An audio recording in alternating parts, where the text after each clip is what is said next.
Sejam muito bem-vindos ao Faísca Podcast. Eu sou Henrique Rocha e muito obrigado pela tua presença. Já quero te pedir para você deixar a tua curtida, se inscrever, porque ajuda a gente a propagar o canal, o vídeo, que eu tenho certeza...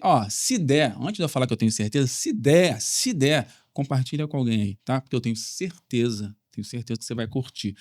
Principalmente porque hoje é algo que vai fazer você, de alguma maneira, pensar melhor sobre a vida, né? A nosso propósito aqui é esse, né? O nosso propósito aqui é, nem sempre a gente acerta, mas hoje a gente vai acertar. Dizem que pato novo não dá mergulho fundo, porque tem medo de, como é que é o nome? Se afogar. Mas a gente aqui, a gente quer dar mergulhos fundos. Então ajuda a gente, curte e se inscreve, beleza? Dito isso, quero te agradecer. Agradecer a Júlia de Castro por ter topado trocar essa ideia, bater esse papo. É importante. Vou te contar como eu te conheci. Eu não te falei até agora, que a gente estava conversando aqui, para ratificar aquilo que está no sentimento das pessoas, né? Que acho até bom, que é um testemunho, como diz o pessoal aí, testemunho daquilo que a tua imagem passa. Júlia, muito obrigado, tá? E assim, já aproveita, conta um pedacinho da tua história aí, só um pedacinho que depois a gente vai entrar. Obrigada a você, Henrique, pelo convite. Eu agradeço muito, estou muito feliz de estar aqui. Obrigada, audiência, por estar aqui assistindo esse podcast de altíssima qualidade, inclusive. Se inscrevam no canal, curtam, compartilhem, ajudem o Faísca a entrar na casa de várias pessoas, porque são conversas que agregam, né? E eu fico muito feliz com o convite para contar a minha história. Eu sou uma jovem de 24 anos, já sou casada, mamãe, que às vezes eu esqueço de falar, é engraçado, eu vou em alguns programas e a pessoa... Você não falou que você tem filha, é casada? Eu esqueço, a gente acaba falando tanto do trabalho, né, do que a gente faz, mas a minha história pública começa em 2022, quando eu sou perseguida na minha universidade. Eu fazia faculdade federal de História, por ser cristã e de direita, por grupos ligados à esquerda, por estudantes de esquerda, por docentes de esquerda da minha universidade. Quando eu falo por ser cristã e de direita, porque eu sempre falo isso. Durante os 4 anos que eu estive dentro da minha faculdade, eu vi personalidades de direita serem odiadas. Eu vi o discurso de ódio da esquerda para com as outras ideologias ou formas de pensamento. Mas o maior ódio que eles têm é contra Jesus Cristo. É por Jesus Cristo, de fato. Então, talvez ser cristã dentro daquele ambiente era um agravante do que era ser de direita, porque eles não toleram a fé, principalmente no curso de Ciências Humanas, que era onde eu estava inserida, e aqui, infelizmente, da onde saem muitos políticos da esquerda. Porque acontece algo dentro daquele curso, e eu sei dizer o que é, eu vou contar aqui durante a nossa conversa aqui com o Henrique, que as pessoas, além de irem esquecendo quem é Deus, porque existe um número que 100% dos jovens que entram cristãos na universidade hoje, 70% deixam de ser cristãos ao longo do curso.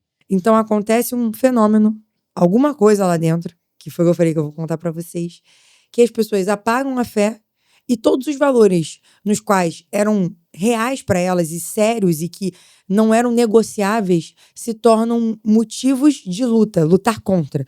Então assim, você chega lá defendendo a sua família, porque família é uma coisa boa, porque a sua família sempre te amou.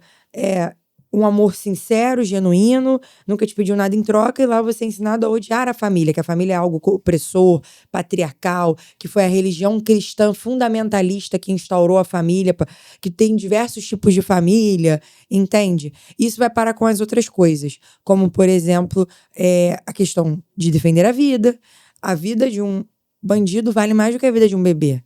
Como é que eles fazem essa inversão moral a tal ponto que você vê um jovem saindo de lá e lutando com unhas e dentes, e o jovem que é o futuro do país, para que um bebê seja abatido e um criminoso seja tratado com benevolência? Que as drogas, elas fazem parte de uma necessidade humana e que elas deveriam ser legalizadas. E aí você vai vendo aquelas coisas de uma forma muito sutil, porque eles não chegam, né? Eles apresentam primeiro a intelectualidade, o poder da intelectualidade. Não é nunca eu sou a favor do aborto, de acordo com o estudo X, Y, Z, da Europa, dos Estados Unidos, o bebê não é uma vida. Aí tu vê aquele jovem que tá ali com 18, 17, 19 anos, com a formação da personalidade ainda, extremamente influenciável. Você acha que ele vai querer acreditar em quem? No pós-doutor de Harvard, que estudou lá com o nosso dinheiro, inclusive, por ser pós-doutor numa faculdade federal, né? Porque ganha bolsa de estudos. Ou no pai dele, que ele acha retrógrado, conservador demais. Isso é embutido na cabeça dos caras, né? Eu vou, assim... Como é que eu te conheci? Eu te conheci através desse vídeo que você fez. Acho que você nem ainda estava envolvida com política, né? Você lançou lá e, assim, foi algo que impactou não só a mim, mas muitas pessoas ao meu redor me mostrando o vídeo, me mandando. Eu falei, caramba, que menina valente, cara. Porque tá num ambiente daquele, que é tipo o covil dos leões. Numa atmosfera, sozinha. Porque você foi pra faculdade, você tinha 20. Eu entrei na faculdade com 18 anos. 18 anos. Aí, quando fui perseguida, eu já tinha 20. Então, mas aí você sai do seu ambiente de casa, um ambiente seguro, que a sua família te dá. Você vai para um outro ambiente hostil, onde você não pode ser quem você é, onde você aprendeu com os teus valores. Aí eu tive a grata surpresa de ver, depois de um tempo, você como candidata, né, a deputada federal. Eu falei, cara, é isso aí. Aí eu fico olhando, porque é o nosso suspiro, cara. Não que o mais velho não vai ser uma esperança também. Quem é mais velho também tem a condição de entrar e... Mas eu vejo vocês e alguns outros nomes. Tem acho que é Campanolo, né? Campanholo. Mas tem uma outra também do Sul. Não. A de São Paulo é a Campopiano. Campopiano, me apoia também. Isso. E tem a Campanholo lá do Sul. Isso. Tem o menino também, o Pavanato. Tem o Nicolas, que, cara, vai ser presidente. Eu sei que vai ser presidente. Tem os meninos aqui do Rio. Assim, eu percebo que todo esse movimento que vocês fazem com a juventude de vocês nos dá esperança. Isso é algo, assim, extremamente importante pra gente, que pensa como vocês, mas em alguns momentos a gente cai naquela espiral do silêncio. Por exemplo, você falou de humanas. Na minha faculdade, eu vou entrar nisso aqui ainda, mas na minha faculdade você vai fazer lá, uma reunião, alguma coisa do tipo, uma aula sobre psicologia de alguma coisa, tem que ter as palavras, ou patriarcado, ou tem que ter racismo, ou tem que ter LGBT, tem que ter uma palavra dessa. Nada é para as pessoas, é sempre direcionado. Mas, e é por isso que eu acho que, assim, para mim, é muito legal te receber aqui, porque eu vi isso lá atrás e está nascendo algo assim que nos dá um suspiro assim de maneira bem positiva. Agora, deixa eu te perguntar um negócio, antes da gente entrar nessa questão lá da tua faculdade. Claro. Eu vou perguntar também da tua criação, mas para entrar na política, assim, basta ser honesto? Basta ser honesto o cara entrar na política ou o cara tem que ter um preparo mínimo? O que você pensa? Porque eu recebi até aqui um professor de filosofia, de história, a gente conversando sobre o senso crítico. Porque às vezes a pessoa é honesta, mas se a pessoa não tiver um senso crítico, não for em busca de estudar de fato algumas coisas, essa pessoa vai ser colocada no bolso pelos caciques que estão na política. Então, eu já estou dando meio que a resposta, né? Mas o que você falaria pro pessoal que acha que basta ser honesto para entrar na política? Eu concordo plenamente com o que você falou. Eu acho que um sonho sem um plano é apenas um sonho. E quando a gente fala de plano, a gente fala justamente de estratégia, porque assim, na política, e é até o que eu aprendo muito nas minhas direções espirituais, né? Eu sou cristã, estava conversando com o Henrique antes, católica, cresci na igreja evangélica. A vida inteira fui da igreja evangélica e há uns 4 anos me tornei católica, mas tenho plena certeza de que nós só nos diferimos em dogmas, né? Não na fé em si, que é em Deus Pai, Filho e Espírito Santo. E na minha direção espiritual, o padre falava muito pra mim como você tem que ser bom, mas que você não pode ser bobo. Porque existe uma passagem na Bíblia, você me corrige que o senhor é pastor, então, que a gente tem que ser astutos como as serpentes. Astutos como as serpentes e prudentes como as pombas. Isso. Então, é justamente isso. A gente precisa saber se colocar, porque senão a gente é engolido por esse sistema. Eu quase fui engolida na faculdade por um outro sistema, que era o sistema da esquerda. E a gente não pode tolerar a política fisiológica, que é a política com troca de interesses, com projeto de poder pessoal, a política que você só quer se perpetuar no poder, que você não tem projeto político nenhum para sua nação, que você não enxerga o seu povo. As pessoas, elas acham que a política é sobre poder, vaidade e dinheiro. E é por isso que o Brasil e o Rio de Janeiro tá do jeito que tá. Quando a gente começar a entender que a política é sobre pessoas, Só que as pessoas, elas só vão entender que a política é sobre pessoas quando elas, de fato, escolherem a quem elas querem servir. A gente tá no período eleitoral, né? Então, assim, todos os lugares que eu vou falar, eu sempre falo sem demagogia nenhuma. Não fiquem com medo de, tipo, promete e não cumpre. Porque eu não prometo nada a vocês. Porque eu tenho que prometer primeiramente a Deus. A minha lealdade, primeiramente, é com Deus. E é uma lealdade que eu não posso quebrar. Então, saibam que se vocês confiarem em mim, vocês não vão estar com aquela pessoa, como eu falei, que fala, e eu prometo aquilo, eu prometo aquilo. Não, eu vou dar tudo de mim para fazer o máximo que eu posso por aquele lugar que eu escolhi amar, porque eu fui criada aqui, eu nasci aqui. Meu marido, por diversas vezes, fala em ir embora e eu não quero ir. E ele fala assim, realmente, ninguém gosta daqui como você gosta, porque isso aqui é um caos, né? Uma desmoralização, uma narcocultura. E eu fico assim, mas aqui tem gente tão boa. A gente conhece pessoas tão boas. As pessoas em si são boas, né? Exato. E aí a gente vai fazer o quê? Vai apagar a luz e vai embora? Ou a gente vai pegar uma vassoura e vai varrer? Eu decidi pegar a minha juventude, eu tenho 24 anos, e pegar uma vassoura e começar a varrer. E eu falo isso. A política, pra mim, ela tem que valer muito a pena. Porque senão eu estaria em casa cuidando da minha filha que tem 2 anos. Você acha que é uma missão, a política? Ou assim, porque tem gente que leva como profissão, né, Júlia? Você falou essas questões e me lembrou, assim, das pessoas que entram para poder fazer dinheiro. Ontem, por exemplo, eu estava numa reunião com os pastores que a gente faz da região e a gente chegou, assim, a uma conclusão que, assim, vê bem, não é uma questão só de esquerda e de direita. Uhum. É uma questão também da cultura que as pessoas têm. A questão da corrupção, por exemplo, a gente, conversando ontem, a gente chegou à conclusão que é cultural, cara.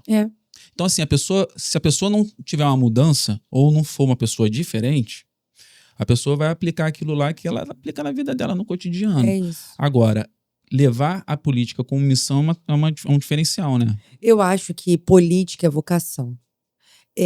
Como todas as outras profissões, o médico é uma vocação, você lecionar, você ser professor é uma vocação. Só que a política no Brasil se tornou um método, foi o que você falou, de alpinismo social, de alpinismo de privilégios. Não deveria ser assim. Eu sempre falo isso. Não sei quando nós nos acostumamos a ter que conhecer alguém para não morrer na fila da saúde. A gente vai ter que conhecer o vereador, ter que ter algum conhecimento. Não deveria ter que ter. A gente está dividido entre ou ter que ter algum conhecimento ou torcer para não ficar doente, porque o serviço em si não funciona. Só que a gente está, nos primeiros 6 meses de 2026, a gente arrecadou 2 trilhões de impostos. Então, assim, bate recorde de arrecadação. Nós temos tanto dinheiro em educação. Tô falando, a gente acabou de citar a saúde, mas em educação, por exemplo, quanto a Suécia. A Suécia ela investe 5% do PIB dela. Nós investimos 5,5%. A gente investe mais que a Suécia. A nossa educação parece com a da Suécia. Então, o problema não é o dinheiro. As contas, elas estão em dia. Para de pagar o IPVA para ver o que acontece. É sempre assim, né? É a mão de ferro para com o trabalhador, para com as pessoas que tentam conquistar alguma coisa. Até em casa, às vezes, a gente usa um termo, meu marido dele. Eu não tenho dinheiro para comprar uma casa, mas eu também não sou pobre o suficiente para não pagar imposto. Eu tô sempre esmagado, porque tem o imposto de renda, o IPTU, enfim. E eu fico assim, realmente, o Estado, ele sufoca a gente de todas as pontas. Porque é imposto na fonte, o imposto sobre o consumo. E tá para ficar pior, né? Com a reforma tributária. Eu não sei como é que vai acontecer com os empreendedores, que aí quando passar um cartão, já vai reter ali na hora. E é o dinheiro que o pessoal, às vezes, fazia fluxo para poder pagar, porque a coisa já é difícil.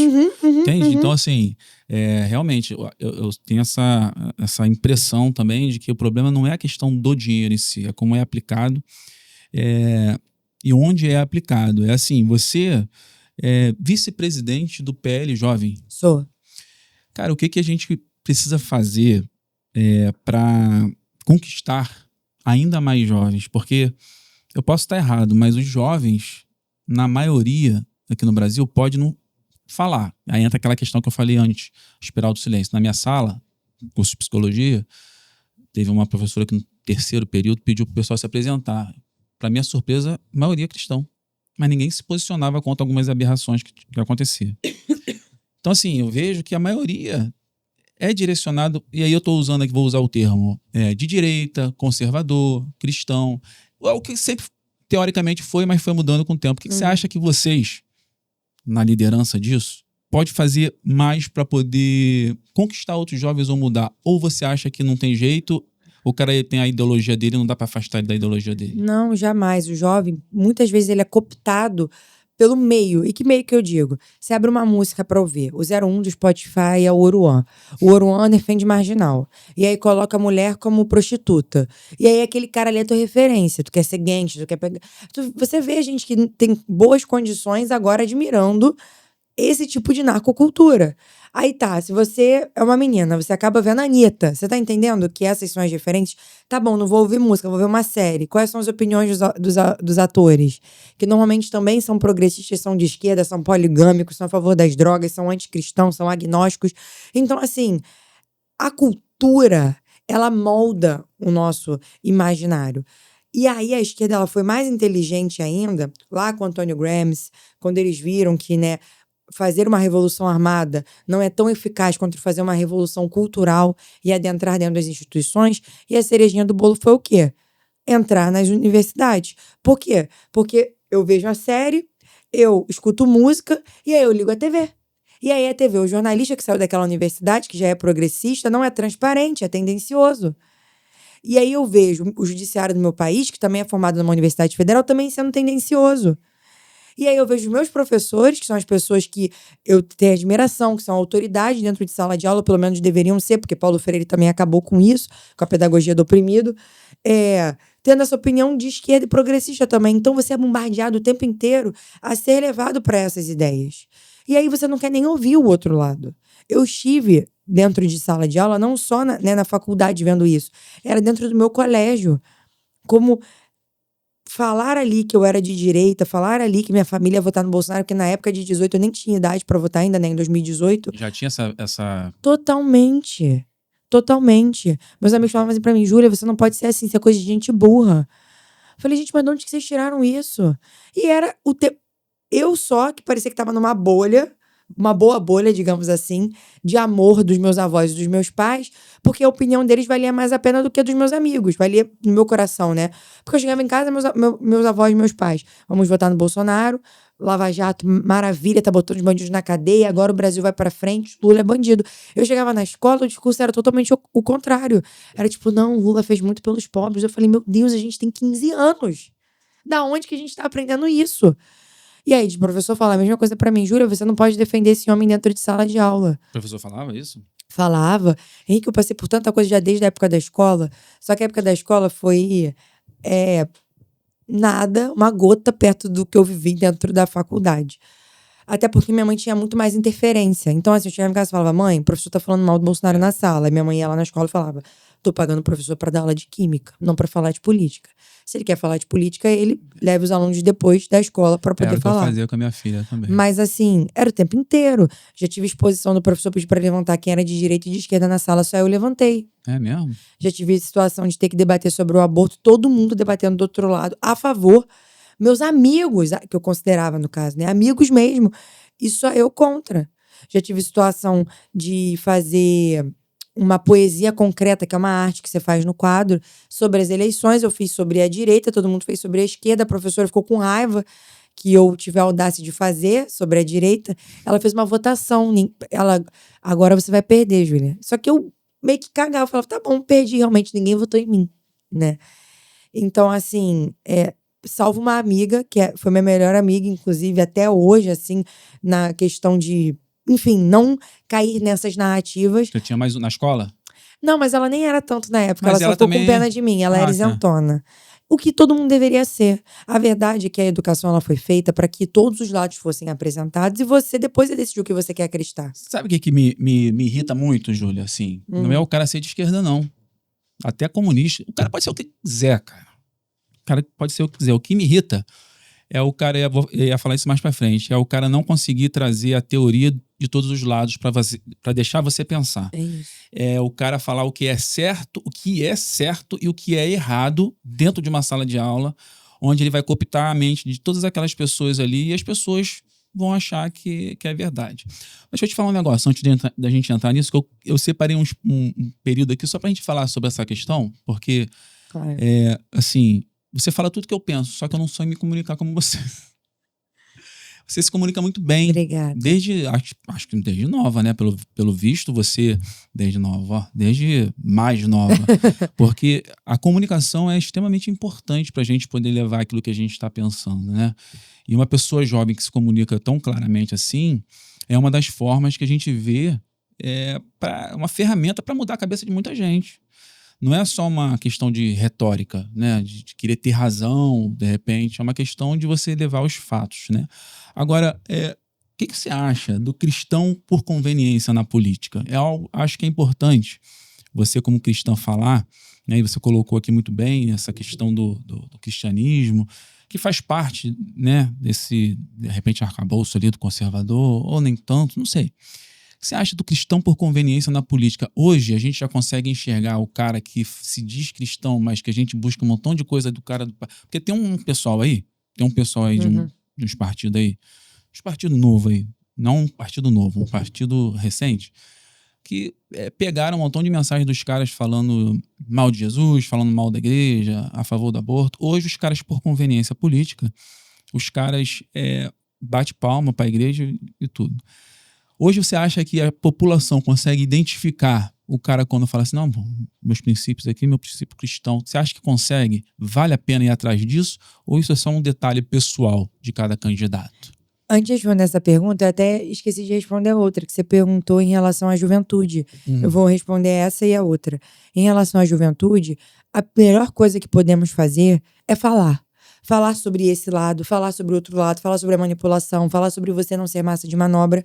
E, concomitante a isso, trazer novas referências. Eu vou tirar a Anitta, eu vou tirar o Oruan, eu vou colocar o quê de qualidade ali no lugar?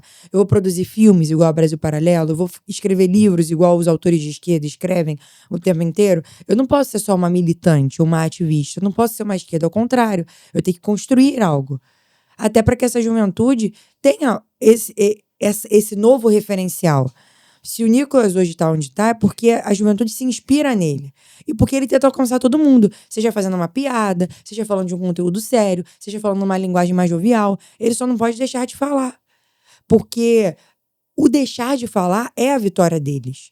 E é por isso que eles querem nos silenciar. Porque quando tem os dois lados, assim, de bandeja para você oferecer dentro de uma sala de aula ou para a juventude, enfim, os dois autores, quando eu falo dois autores, pensa no Marx e no Mises, né, que são opostos.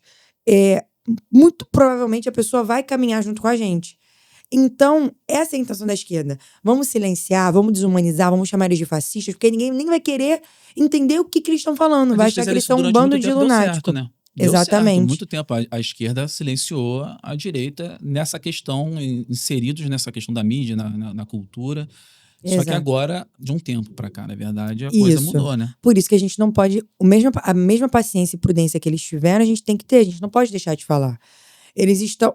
Hoje a nossa inércia já é a vitória deles, porque eles estão no poder. Por isso que o Nicolas fala, o presente é deles e o futuro é nosso.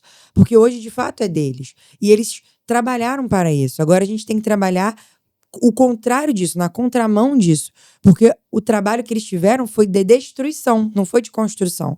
Em relação à religião, eu acho que existem dois fenômenos. Eu não acho que seja só um detalhe, como você me perguntou. Durante muito tempo, a esquerda também ganhou no debate quando o cristão tinha por ideia principal que fé e política não se discutem. Como se fosse água e óleo. Até que a gente viu nossos valores sendo vilipendiados porque a gente não elegia políticos e os políticos que eram eleitos não eram cristãos. Então, assim, flexibilizar o aborto, a descriminalização das drogas, a questão de relacionamentos poligâmicos, que nós somos contra isso, e entre outras diversas coisas. Hoje em dia, um sacerdote, seja pastor ou padre, ainda não, porque está tendo um sopro ainda de sanidade, mas já é processado por falar que a mulher é submissa ao homem, de acordo com a cosmovisão cristã, como o Frei Gilson foi, como diversos pastores já foram.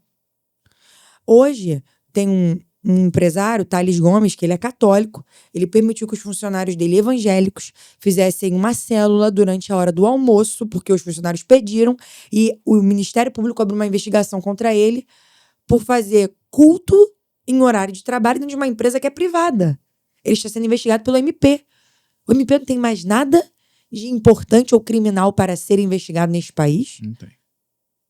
Então, Eu acho muito importante o cristão se posicionar para fora das quatro paredes. Só que a fé, ela não pode ser comercializada. Jesus só se irritou uma vez muito sério durante a passagem dele na Terra, justamente com quem comercializava a fé. Então é algo muito sério. Antes de começar o podcast, eu falava com o Henrique que às vezes eu vou palestrar na igreja. Nunca sobre política, sempre sobre cristianismo, sempre sobre esse combate da guerra cultural, da esquerda querendo nos apagar. Eu falo, não achem que o Bolsonaro é odiado, que o Trump é odiado. A pessoa mais odiada é Jesus. Eu estava na minha faculdade, do lado de fora, do outro lado da rua, em um ponto de ônibus, e um menino chegou pra mim e perguntou sussurrando se eu era cristã. E eu falei, por que você tá falando sussurrando? Ele falou, porque quando eu pergunto dentro da faculdade, eu sou cuspido. Eu levo um soco na cara. Não é na Nigéria. É numa faculdade pública no Rio de Janeiro. Que 83% da população brasileira que é cristã financia. E a gente não pode ser cristão lá dentro. Eu conheço um padre que luta para poder dar uma missa em uma capela que já tem dentro do campus, porque os alunos não querem deixar. Agora, se for ponto de macumba, se for espiritismo, se for sei lá o quê, talvez eles sejam mais educados. Teve uma treta aí há pouco tempo atrás de que alguém tentou fazer um culto ou uma reunião com jovens dentro de uma universidade dessa, que acho que foi aqui no Rio. O pessoal criou uma guerra. A intolerância não vem do nosso lado. Eu sempre falo isso, se eu não fosse cristão, eu já seria fãzona do cristianismo, porque é a religião do equilíbrio. Enquanto o Islã quer controlar o corpo da mulher e o progressismo quer vulgarizar, Deus, com a modéstia, nos dignifica e nos coloca no topo. Quando eu digo no topo, sermos cuidadas pelos nossos maridos, todas as vidas vêm através da mulher, sabe? Que a nossa salvação vem através da maternidade. A coisa mais linda que existe, como Jesus amou a própria mãe. Entende? Mas isso aí é retrógrado. Isso aí não combina. Isso aí não é legal pra uma galera. Isso aí eles não querem. Exato. Parece que querem assim, a ideia que eu tenho é que as pessoas querem que tudo isso aí vá pro limbo, vá pro lixo, e que o que é bom mesmo é o prazer de momento, enfim. Agora, tem uma parada que você tocou aí do catolicismo e do evangelho. É importante a gente pensar que muita gente tenta, e eu acredito até que seja gente, não sei, não vou dizer infiltrado, mas assim, muita gente tenta colocar católico contra evangélico, evangélico contra católico, para poder brigar entre eles, para que o que deve ser debatido mesmo não seja debatido. Eu acho que isso aí tem uma arquitetura aí dessa galera. O que você acha dessa briga? Porque tem essa briga. Tem essa discussão de algumas pessoas. Existe o estigma de ambas as partes. E a diminuição da fé e do dogma e da forma de buscar a Deus do outro. Só que isso, por muitas vezes, tem dentro da igreja evangélica. Porque uma pessoa é assembleana, a outra é pentecostal, a outra é neopentecostal. Enfim. E a verdade é que foi o que você falou. Quem ganha com isso é o nosso inimigo. Porque é muito interessante a gente se ruir por dentro, porque eles avançam. A gente nunca viu uma geração tão divorciada, ou seja, as famílias acabando, tão depressiva, você é psicólogo, você sabe, tão ansiosa, tão infeliz, tão suicida, porque os valores cristãos não estão chegando talvez mais na ponta, porque a preocupação está sendo um brigar com o outro. E aí a questão do evangelizar, do ir para fora, do trazer... Não é que eu quero que você sirva o meu Deus. É que o meu Deus ele vai trazer a paz que excede todo entendimento, que vai curar todas as suas dores. Não é por mim. Não é por mim. É porque a esquerda prega assim, que quer que a gente coloque as pessoas dentro de uma religião fundamentalista, com a cara assim, numa caixa. Jamais. A gente só compartilha Jesus com as pessoas porque a gente acha ele muito bom. Entende? Ainda eu tenho um pensamento assim... Não sei se o termo seria radical, porque essa palavra também está sendo usada de uma maneira esquisita. Ainda que fosse, cara. Ainda que a minha religião fosse assim. Se eu não estou fazendo mal a ninguém, o que na verdade acontece é o que vem de fora pra gente. As pessoas tentam pintar um quadro, eu quando falo pra gente é o cristão, né? Tenta pintar o quadro que eles querem enxergar segundo a ótica deles, cara. Aí é o que eu te falei, eu não tenho problema das pessoas... Assim, não tem um problema assim. Não tem um problema do professor ser canhota da esquerda. Não tem problema. Eu queria que todo mundo fosse conservador, direita, liberal, gostasse de trabalhar, produzir. Eu queria. Mas tem uma parada que, dentro dessa questão do cristianismo, essa galera também, a mesma galera, eu acho que bota aí fogo no parquinho entre católico, evangélico, cria um outro fogo também sobre essa questão da caridade cristã. Mistura a caridade cristã com assistencialismo. Porque essa questão do socialismo, que ama as pessoas, cuida das pessoas. Se cuidasse durante 20 anos, a gente não teria mais uma casa na frente com esgoto. É isso. A gente não teria as pessoas passando necessidade que a gente vê passando. Quem faz assistência no dia a dia percebe que tem gente passando fome, cara. Tem gente que não consegue ser atendido num SUS, num hospital desse da vida. E aí, assim, o que me bate muito, Júlia? Se amanhã o Estado falasse assim, acabou as igrejas, não pode mais, o Estado vai colapsar. Porque quem faz um trabalho fenomenal são as igrejas, seja católica, evangélica. As pessoas que vivem esse evangelho, as pessoas tendem a perceber de que um dos princípios do evangelho é fazer bem ao outro. Não é fazer bem só na fala, é na ação. Como é que você vê as pessoas ao longo do tempo misturando o socialismo com o assistencialismo barato? Sim. Com essa questão da caridade às pessoas. Você não acha que isso aí é meio que arquitetado para as pessoas? Com certeza. Confunde, porque tem uma galera do socialismo agora tentando entrar e cooptar a galera que é cristã, né? Sim. Como é que tu vê essa parada, cara? Então, de todas as coisas que o socialismo a última coisa é assistencialista, né? Cuidar dos pobres. Essa a gente chama de social-democracia. A social-democracia, que foi um movimento que começou lá na Inglaterra com o Partido Trabalhador, eles perceberam que viver o socialismo, que seria a abolição do mercado, a ditadura do proletariado, é uma coisa muito ruim, porque não deu certo em Cuba, não deu certo na União Soviética, não deu certo na China. Tanto que a China teve que abrir o mercado, né, com as zonas especiais econômicas e colocar um monte de empresa para dentro para não sucumbir, porque a economia de Marx, quando eu falo economia, eu não estou falando de ideologia, eu estou falando do sistema econômico que ele inventou no Capital, não funciona, não funciona. A primeira revolução socialista que teve no mundo foi na União Soviética, em 1917. Quando eles fizeram a revolução e Lenin tentou instaurar o que estava escrito no Capital, em 2 anos, os próprios russos, os bolcheviques que participaram da revolução estavam passando fome. Eles tiveram que matar praticamente um país inteiro, que foi a Ucrânia, com o Holodomor, matando 6 milhões de pessoas de fome porque eles tinham que tirar a comida de lá e levar para a Rússia. Porque o próprio russo de esquerda, comunista, digamos assim, que estava no poder, já não estava mais com comida. Eles escondiam isso, né? Do resto Exato, do mundo, a propaganda, ela sempre regeu muito a vida, né? E isso é verdade que você falou, durante muitos anos, Lenin e Stalin escondem a realidade porque eles entravam em guerras, então todo mundo achava que eles eram gigantes, eles estavam na corrida espacial, e aí hoje em dia todo mundo fala, é um termo que até a esquerda usa, gigantes de pés de barro, porque eles mostravam para o mundo que tinham capacidade, como eu falei, para estar na Primeira Guerra Mundial, enquanto o próprio povo passava fome. Então ali, e foi um jornalista da BBC que entra na União Soviética, vê toda a verdade e sai expondo pro Ocidente como é que é. Ele entrou escondido, não foi? E a esquerda pensa assim, putz, tá, socialismo não dá certo. A economia de Marx não deu certo, a revolução fez isso aí.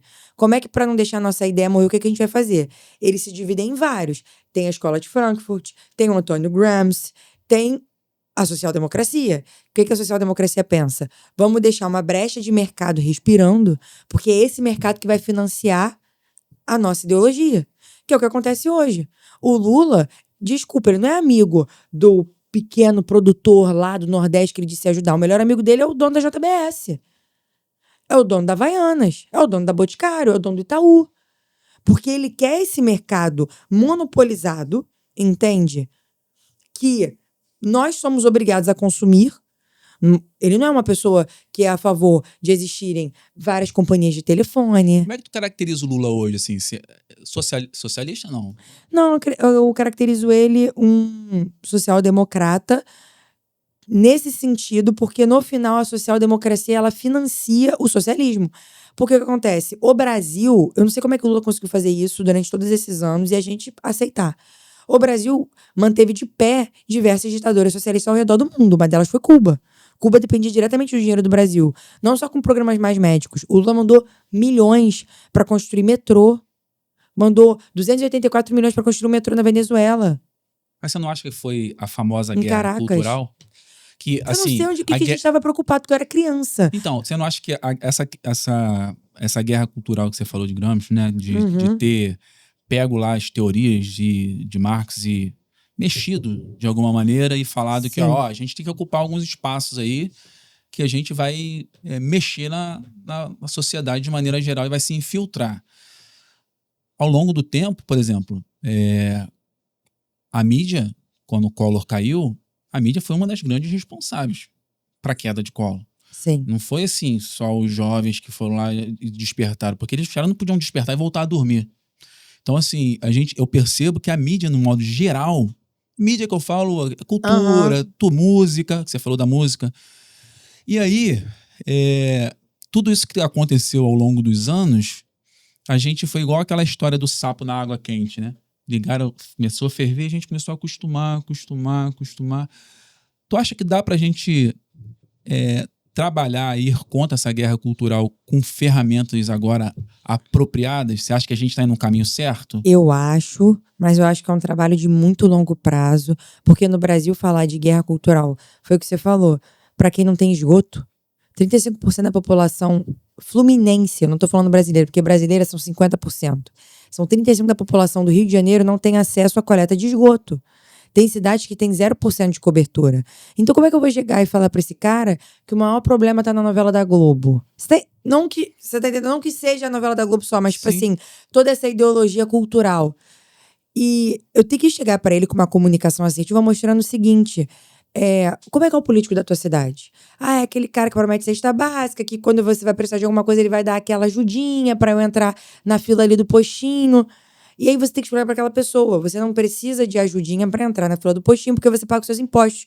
Não, mas eu só ganho um salário mínimo, eu não pago imposto de renda, eu não tenho empresa, eu não pago nada. Não, paga com o celular que você tem, com a roupa que você usa. E aí você tem que fazer essa pessoa pensar, você tem que ensinar ela a pensar. Mas é difícil, cara. Por isso que eu Porque tô falando que é um trabalho de longo prazo. essa galera, eles estão pensando no hoje. Mas o que eu vou comer hoje, qual é a conta que eu vou pagar essa semana. Só que você tem que mostrar pra essa pessoa que essa escravidão vem através desse tipo de governo e desse tipo de político. Não dá pra só falar pra ela que ela é o patrão e o político é o empregado, quando o político, na verdade, se comporta como um rei. Eu tenho falado muito isso, eu falo, gente, se fosse pra gente ter rei, a gente teria ficado com o império, porque a gente já teve um rei. Nós somos servidores. Eu, no caso, ainda não, né? Gostaria de ser aquelas. Mas os políticos, é de fato isso. Eles estão ali para servir a sociedade. Só que não é só um fato de, tá bom, eu sou o patrão e eu tenho que cobrar e fiscalizar. É o fato de, é o político e o tipo de política que existe no Brasil que faz a manutenção dessa sua escravidão. Dessa sua escravidão social, política, econômica. E aí eu viro e falo para ele, num país que tem uma grande cultura de venda de voto ainda, porque foi o que você falou, porque a pessoa quer o dinheiro agora, porque a pessoa quer o teu voto através do dinheiro. O voto vendido é a saúde que nunca chegou na tua cidade. O voto vendido é o asfalto que você nunca viu. O voto vendido é a segurança que nunca teve. Então você nunca vai mudar a sua realidade se você não começar a votar diferente, porque a arma que você tem hoje é o voto. Eles têm outras armas. Então você tem que mostrar isso para as pessoas, que o que vai trazer dignidade para a vida delas não é um auxílio assim, um auxílio assado ou um auxílio cozido. É a gente dar oportunidade de emprego para todo mundo e flexibilizar os contratos trabalhistas para que nem o patrão tenha que... Porque hoje você tem um funcionário, aquele funcionário custa o dobro pro bolso do patrão só em impostos. Não, todo aquele dinheiro tem que ficar na mão do funcionário. E se ele quiser gastar tudo, porque às vezes ele tá com uma obrinha na casa dele, ou tá pagando a parcela de um carro, o problema é dele. Se ele quiser gastar tudo. Ou se ele quiser botar numa previdência privada, ou se ele quiser pegar e botar numa poupança. Eu tenho falado sobre isso direto. É injusto o Estado tirar todo mês o nosso dinheiro, obrigatoriamente descontado na fonte, prometendo que vai dar pra gente um futuro que a gente nem sabe se vai ter com a quantidade de escândalo de corrupção que tem. Já são milhões de pessoas na fila do INSS. E muita gente não sabe disso. Eu tava numa cidade essa semana aqui do Rio, mais interiorana, e eu falei, vocês sabiam que o dinheiro que a gente dá de INSS, porque todo mundo hoje quer ser CLT como se tivesse alguma segurança ali, trabalhista, de fato. Eu falei, você sabia que o dinheiro que você dá no INSS não está guardado lá? Dinheiro da Júlia, quando ela se aposentar, eu vou dar para ela. Está sendo usado para pagar as aposentadorias de hoje, os pensionistas de hoje. Isso não é segurança. Segurança é eu poder fazer o que eu quero com o meu dinheiro. E aí você tem que explicar isso para a pessoa que o Estado, ele quer justamente quando eu falo Estado, é esse Estado grande da esquerda e essa política fisiológica que não tem lado, só tem projeto de poder. Eles querem que as coisas continuem assim. Porque quem se beneficia são eles. Porque chega a época de campanha, eles, não, vou dar gasolina, vou dar uma cesta básica, vou dar um gás, vou dar um dinheiro, você aceita. Então, por isso que eu acho que essa mudança, ela vai se dar através de vocês. Porque assim, o presidente que vai entrar é extremamente importante, o novo presidente, né? Mas deputado federal e senador, cara, tem que entrar a galera que realmente quer fazer a diferença, porque é através dessas leis que hoje também a gente tem uma insegurança jurídica danada, né? Às vezes tem uma lei para um negócio, o pessoal também não cumpre, né? Tem essa questão do judiciário. Mas vocês que vão ter que mudar isso, cara. Porque passa tempo, entra a eleição, a galera entra, encontra uma dificuldade, o povo sofre. E aí, sim, eu percebo, Júlia, que às vezes dá a sensação de enxugar gelo. É igual o policial que prende o cara e depois a justiça solta. Eu sei que a gente não pode perder a esperança. Não deve perder a esperança. Acho que a coisa que eu sinto mais dificuldade hoje, principalmente aqui no Rio de Janeiro, é justamente o que você falou, Henrique, das pessoas terem esperança. Eu falo, tem uma esperança teimosa. Quando é uma esperança teimosa, é uma esperança quase que sobrenatural, é acreditar no inacreditável. Que essa cidade pode ser boa, que o nosso estado pode voltar a ser seguro, que a gente pode, de fato, ter uma liberdade econômica e de ir e vir. Porque hoje tudo nos reduz ao caos. E a desmoralização. É você não conseguir mais pegar uma praia sem medo de ter um arrastão. É você não conseguir sair de casa sem saber se vai ser roubado ou você vai ter uma bala perdida. Você viaja pra um lugar mais calmo, você parece estar se comportando igual tá no Rio. Exato. Parece que tá no Rio. Não, aqui é tranquilo, fica tranquilo. Não, porque eu sou do Rio de Janeiro. Eu sempre falo isso. Sempre. Você acabou de falar Pela minha justamente o que eu esposa, ela falei. teria ido embora já daqui. E como muita gente. Só que não dá pra pegar um lugar que já foi maravilhoso, porque já foi. As pessoas queriam importar o jeito carioca de se viver. As pessoas querem vir por Rio. Nós somos a capital da República, do Império. Nós somos a capital cultural do Brasil em si. E nós somos uma piada também em relação à população do Brasil, né? Quantos governadores aí estavam metidos em situações... Nós somos uma piada, cara. E, em contrapartida, nós somos o segundo estado que mais arrecada dinheiro para a União. Nós somos o segundo estado com maior contingente populacional, tirando Minas, porque Minas é o segundo, porque Minas é muito grande. Mas a cidade, nós somos a segunda maior cidade do país. Como é que uma cidade dessa vira piada? Exato. Tão importante. Exato. Júlia, deixa eu voltar lá para essa questão da tua faculdade. Claro. Porque, assim, como eu te vi, talvez seja essa uma das tuas direções quando você entrar, né? Porque a gente torce para você entrar para fazer essa diferença, porque a gente entende que através de pessoas assim e da faculdade, que eu acho que é tão importante, porque andou um tempo, não sei se tu ficou ligado, alguns jovens falam, não, faculdade não é importante, o negócio é empreender é importante, fazer dinheiro é importante, mas você também se capacitar é extremamente importante. Tu não acha que o investimento, não estou falando financeiro não, porque dinheiro tem, como você disse, tu não acha que o investimento lá na base, lá no ensino médio, para falar de algumas matérias importantes, preparar a criança, o adolescente, o jovem, tu não acha que deveria começar por ali? É muito fraco. Hoje, um aluno da educação básica custa para os cofres públicos R$4.000. E um aluno da universidade, né, um universitário, custa R$56.000. Então, a gente vê que a discrepância no ensino é muito grande. Não só porque aquele adolescente universitário vota, mas porque para aquela militância ele serve muito mais. Hoje, mais cedo, antes de vir para cá, eu conversava com o dono de uma escola. E ele falou, Júlia, eu sou uma das escolas aqui da Baixada que mais aprova no Enem. Só que eu vejo eu mandando os meus alunos maravilhosos, porque é uma escola conservadora, cristã, para um abatedouro socialista. Porque ele falou, meus alunos mudam. Meus alunos passam a me odiar, passam a odiar tudo que eles aprenderam aqui durante a vida inteira. E eu virei e falei assim pra ele, realmente, quem da educação pública sobrevive e consegue chegar até lá, vira socialista. Quem não consegue sobreviver e fica entre as classes mais baixas, né, por foi o que você falou, não ter uma formação, não ter conseguido empreender, também vira cabo eleitoral dessa galera, vira reduto eleitoral, isso que eu queria dizer. E assim, a educação básica, ela é a fonte de um país. Não tem como a UFRJ ter um orçamento de 9 bilhões de reais, um orçamento do tamanho de uma cidade de Niterói. 9 bi? Bilhões. Bilhões. Meu Deus. O orçamento do tamanho da cidade de Niterói. A UFRJ tem um orçamento maior do que Búzios, Cabo Frio e Angra dos Reis juntos. Uma universidade. e não sair nada de útil. Júlia, é mi ou bi? Bi, isso, cara? bilhões. 9 bilhões. 9 bilhões de reais. Caraca, o que tá entregando pra sociedade? O que tá entregando, cara? Eu tô impressionada. Era pra ter zerado até a fila do SUS lá com o hospital universitário, que foi o que fizeram em Santa Catarina, 900 mil cirurgias eletivas. Eu até tava conversando com um amigo meu que é vereador de São Paulo, e ele, Júlia, você vai na UPA aqui, as coisas funcionam, tá? É muito dinheiro que tem em São Paulo também. A educação básica em São Paulo é maravilhosa, por exemplo. Tem muita gente com dinheiro em São Paulo que bota os filhos na escola pública. Enquanto o Rio de Janeiro tá com um dos menores IDEBs do país, que são os índices de desenvolvimento educacional. E Nova Iguaçu, inclusive, é o menor do país inteiro. Cara, eu tô impressionado com a cidade aí. O que eu acho que a gente tinha que fazer? Reformular a BNCC, que é a Base Nacional Comum Curricular. Hoje em dia já tem dentro da BNCC para você aprender a história dos povos originários. E não que eu não acho que tem que aprender sobre índio, mas tem que aprender a verdade. Sobre índio, até falar índio é errado, tá? De acordo com a normativa da esquerda. Tem que ser indígenas, porque índio é preconceito. Mas eu acho que são matérias importantes, mas não são tão importantes como, por exemplo, educação financeira. O jovem, se ele não aprende na escola como abrir uma conta, o que é débito, o que é crédito. Se a gente não tem pai, esquece, a gente é um inútil. E não é todo mundo que vai passar no Enem.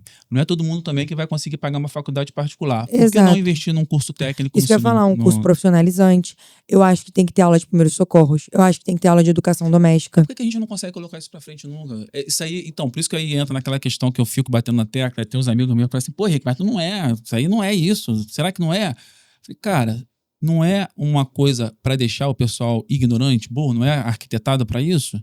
E o que a gente vai fazer, cara? Justamente, a gente precisa entrar no governo, ter um bom ministro da educação, fazer boas propostas na Câmara dos Deputados, porque não adianta você aprovar uma coisa aqui, que lá vai ser rejeitado. O poder, ele de fato, ele vai ter que passar por uma reestruturação. Durante o governo Bolsonaro, isso já vem acontecendo. Você vê que hoje, as escolas públicas que têm melhor desenvolvimento educacional são as escolas cívico-militares, que foi justamente começaram no governo Bolsonaro. Ih, aquilo ali deu um negócio... Não, eu tava vendo uma reportagem essa semana da esquerda. É assim, que triste. Pulou de 12 para 64 escolas cívico-militares no Paraná. Essas escolas fascistas e de extrema-direita estão dominando o nosso estado.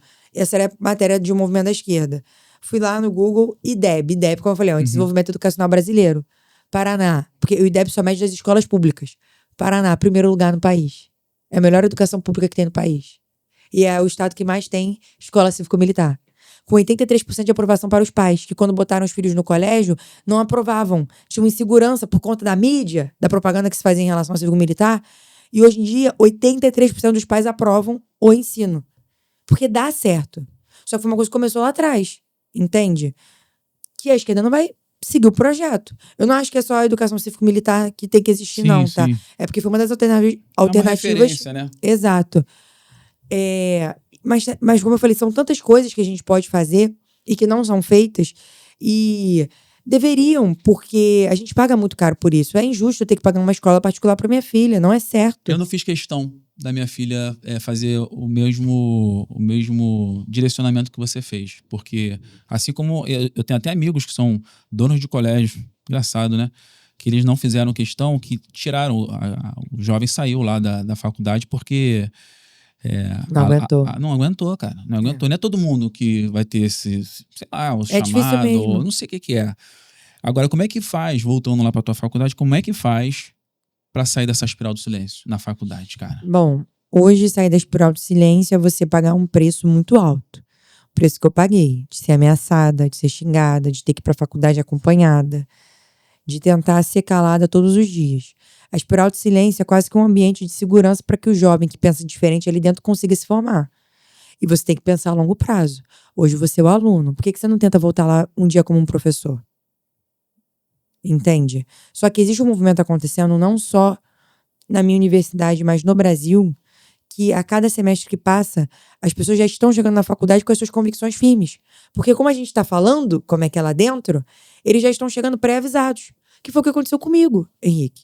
Eu não virei de esquerda por falta de tentativa da esquerda. Eu era doutrinada 5 vezes por semana na escola e eu abria meu celular, todos os influencers, as músicas, as séries, tudo é da esquerda. Só que minha mãe falava a verdade pra mim 7 vezes por semana. Ela me ganhou no cansaço. E um ano antes de eu entrar na faculdade, eu conheci uma pessoa chamada Olavo de Carvalho. Quando eu li os primeiros artigos dele falando o que aconteceu na faculdade, eu ficava, meu Deus, é assim? Era como se eu tivesse, tipo assim, tomado uma pílula, entende? Realmente de tirar uma venda dos olhos lendo aquilo ali. E eu já entrei lá preparada, porque talvez, se eu não tivesse entrado, eu teria mudado, sim. Tu leu Olavo de Carvalho antes, né, pra faculdade? Sim. E o que o pessoal acha dele lá na faculdade? Meu Deus do céu, comemoram a morte. É mesmo? Uma vez eu fui com o livro dele pra faculdade, eu lia no caminho. Aí eu cheguei, deixei na mochila. Começou a aula, eu fui tirar um caderno, coloquei o livro dele em cima da mesa. Sabe aquele desespero quando eu me dei conta que tava em cima da mesa o livro do Olavo? E eu fiquei assim, quando você para pra ver o quão absurdo é isso, ainda mais pra um jovem, falei, cara, se eu tivesse com um livro aqui, Como Matar Fascistas, todo mundo ia estar Tranquilo. aplaudindo. Como Odiar a Jesus, e eu te mostro, tá? As pessoas da minha faculdade aqui, eu tenho coisas salvas aqui, assim, absurdas.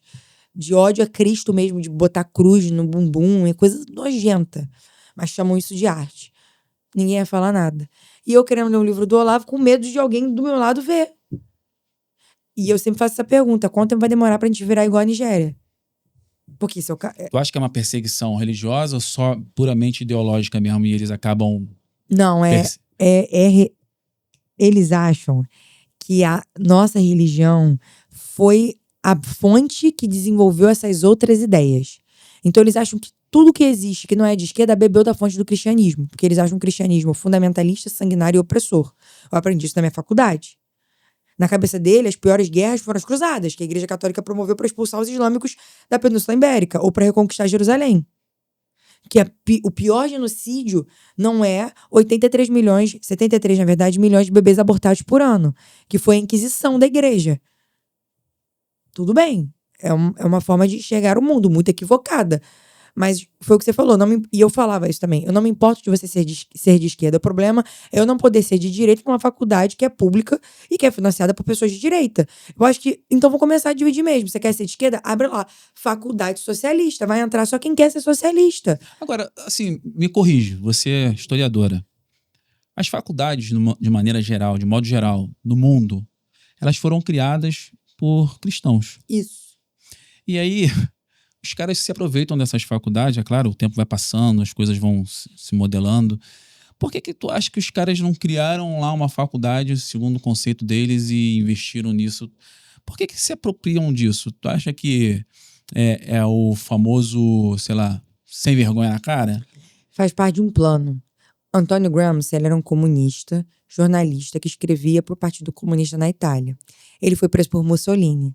Na cadeia, ele percebeu que os fascistas se utilizavam das instituições que existiam na sociedade para se manter no poder. Nas escolas, você tinha que fazer lá o sinal fascista, você tinha que ter a foto lá do Mussolini, você tinha que cantar o hino da Itália fascista, e que como dali já iam criando os mini militantes fascistas. A mídia era do lado do Mussolini. A religião, de certa forma ali, que parecia como um antídoto, que era o que Gramsci também via que era um problema como Marx, que chama a religião de ópio do povo, Mussolini tentava perseguir. Então ele tentava dominar a educação, que é um pilar, a mídia, que é outro pilar, e a parte cultural, que é o quê?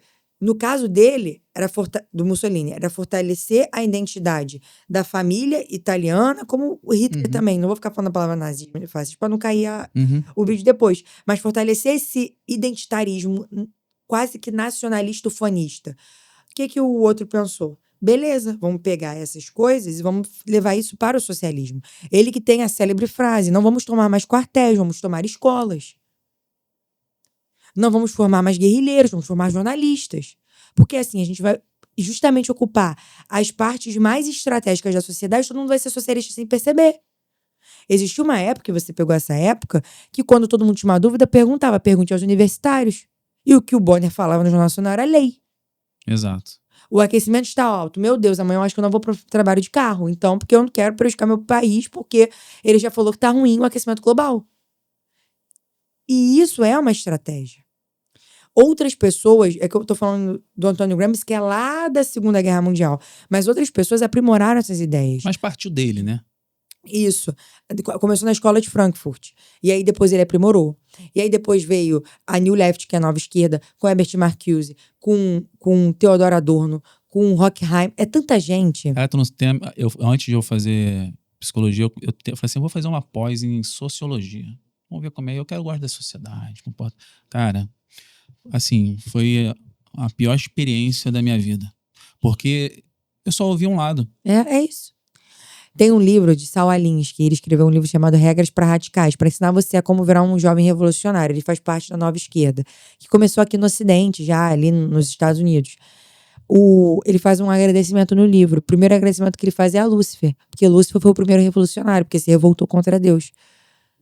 O comunismo, ele é ateu por natureza, ele é anticristão por natureza. Existe um papa, inclusive, que instaurou que se você fosse comunista, você seria excomungado da igreja. Porque são opostos. Então, volta para aquela primeira pergunta que você me fez. É uma mal-caratice confundir o assistencialismo da esquerda com a caridade da igreja? Totalmente. Porque nós somos opostos. Inclusive, a esquerda, ela não faz caridade, ela dá uma esmola para que aquele povo fique dependente daquele auxílio ali. Eles não comemoram quando 53 milhões de pessoas deixam o Bolsa Família. Eles comemoram quando tem. A Dilma falava assim, nós temos 53 milhões de pessoas que dependem da política pública que nós criamos, que é o Bolsa Família. Que triste, você tem 53% de um país, 53 milhões de pessoas de um país que precisam do básico para poder viver. Eu não sou contra a política pública, mas uma política pública, a qualidade dela é medida pela quantidade de pessoas que conseguem sair dela. E não o sucesso dela, exatamente. Eu preciso de um presidente que fale, nós tiramos 53 milhões de pessoas do Bolsa Família. A gente precisa disso. E a igreja, o trabalho social da igreja, que é a maior instituição de caridade do mundo, não é eu te dou uma coisa, é eu cuido de você. Vai muito além. A feminista manda a mãe abortar para não ter aquele bebê porque é pobre. A igreja pega aquela pessoa pobre, dá todo o auxílio, quando a criança nasce, ainda fica irmãzinha da igreja no hospital com a mãe que é sozinha. É nesse nível. Coisa que nenhuma feminista nunca vai fazer. Ela só quer que dá esse caminho, essa solução. E eu vejo hoje o aborto, que é, para mim, a ideologia da morte, né, a cultura da morte, que é o principal pilar da esquerda, porque todo esquerdista é abortista, como assim, a coisa mais diabólica mesmo que existe. Porque hoje as feministas usam para abortar o termo meu corpo, minhas regras. E eu não consigo ver o diabo mais feliz e Deus mais triste do que com um bebê abortado. Porque é uma alma pura, que o único pecado que ela tem é um pecado original de Eva e Adão, mas fora isso, né, é uma alma que nunca pecou, nunca errou, que Deus planejou aquela alma, e aí o diabo consegue convencer uma mulher a ceifar aquela vida antes dela vir ao mundo, de fato, né, sair ali do ventre, e ainda usa como justificativa, esse é o meu corpo e eu faço com ele o que eu quiser. E o que Cristo fala na sua Santa Ceia? Esse é o meu corpo que será entregue por vós. Então ele ainda usa como uma paródia trágica mesmo de Satanás a frase que Cristo usa no momento de sacrifício que ele faz por nós. Que ele iria fazer, né, ainda ali naquele momento. Você não acha... Teve um país aí que eu vi há pouco tempo que acho que é autorizado até 9 meses. Foi Massachusetts, nos Estados Unidos. Isso, exatamente. Até 9 meses da gravidez. E é uma coisa assim horrível, né? Quem já teve estômago para ver, porque é interessante você saber para você ter uma posição também. Agora, Júlia, dentro dessas ferramentas que a gente precisa tomar posse, você falou uma coisa assim, não, então nós temos também que ser o professor, tem que formar professores. Porque eu lembro da época que o professor em sala de aula era a autoridade. Sim. E aí nós ouvimos o professor e ainda que ele tivesse ali enviesado, não era tão claro. Não sei se nem se era por querer. Uhum. De repente ele aprendia aquilo ali e colocava. Uhum. Depois de um certo tempo as coisas ficaram muito claras, assim, bem rasgado. O véu se rasgou e as pessoas começaram a transparecer o seu viés dentro de sala. Tu acha que o jeito assim da gente ter pessoas, vou dar um exemplo meu, que é humanas, né? Na psicologia, teve um bate-papo aí na internet de que o cristão psicólogo não poderia dizer que era cristão se alguém perguntasse no consultório, alguma coisa do tipo. Eu vejo que quanto mais a gente se inserir nesses lugares, como professor, psicólogo e tal, nas humanas, história, faculdade, vai começar a fazer a diferença. Tu não acha, não? É o que eu falo. A gente tem criado uma geração de pessoas que, por verem uma nova geração de direita, por vezes até querem entrar para a política. Mas eu falo, não queiram só entrar para a política. queiram ser diferentes, fazer a diferença aonde vocês estiverem. Seja um médico que esteja no conselho de medicina contra o aborto. Entende? Seja um professor que não doutrine os seus alunos. Seja um jornalista que busque a verdade, seja ela qual for. A gente não tem que estar aqui para ter pecado de estimação, que é muito que os pastores falam, né? Que é a mesma coisa que às vezes o jornalista tem. Tem um lado de estimação que é errado e aí esconde os erros daquele lado e expõe só do outro. Não, nós precisamos ser transparentes. Eu nunca vou poder estar aqui defendendo algo que agride diretamente a minha fé e aos meus valores. Por isso que eu sempre falo, as pessoas elas têm que ser cristãs acima de tudo. São João Paulo já dizia, precisamos nos marcar com a cruz de Cristo e enfrentar nossas batalhas e irmos para a guerra. Independente de onde Deus nos colocou. Seja no sacerdócio, que às vezes até não é que seja mais fácil, mas você tá ali já escancaradamente como um cristão, seja na vida comum, né? Na vocação comum que Deus te deu.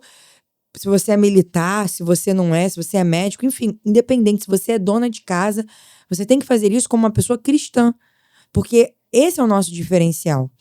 Não, quando você fala assim, o conservadorismo de certa forma bebe do cristianismo.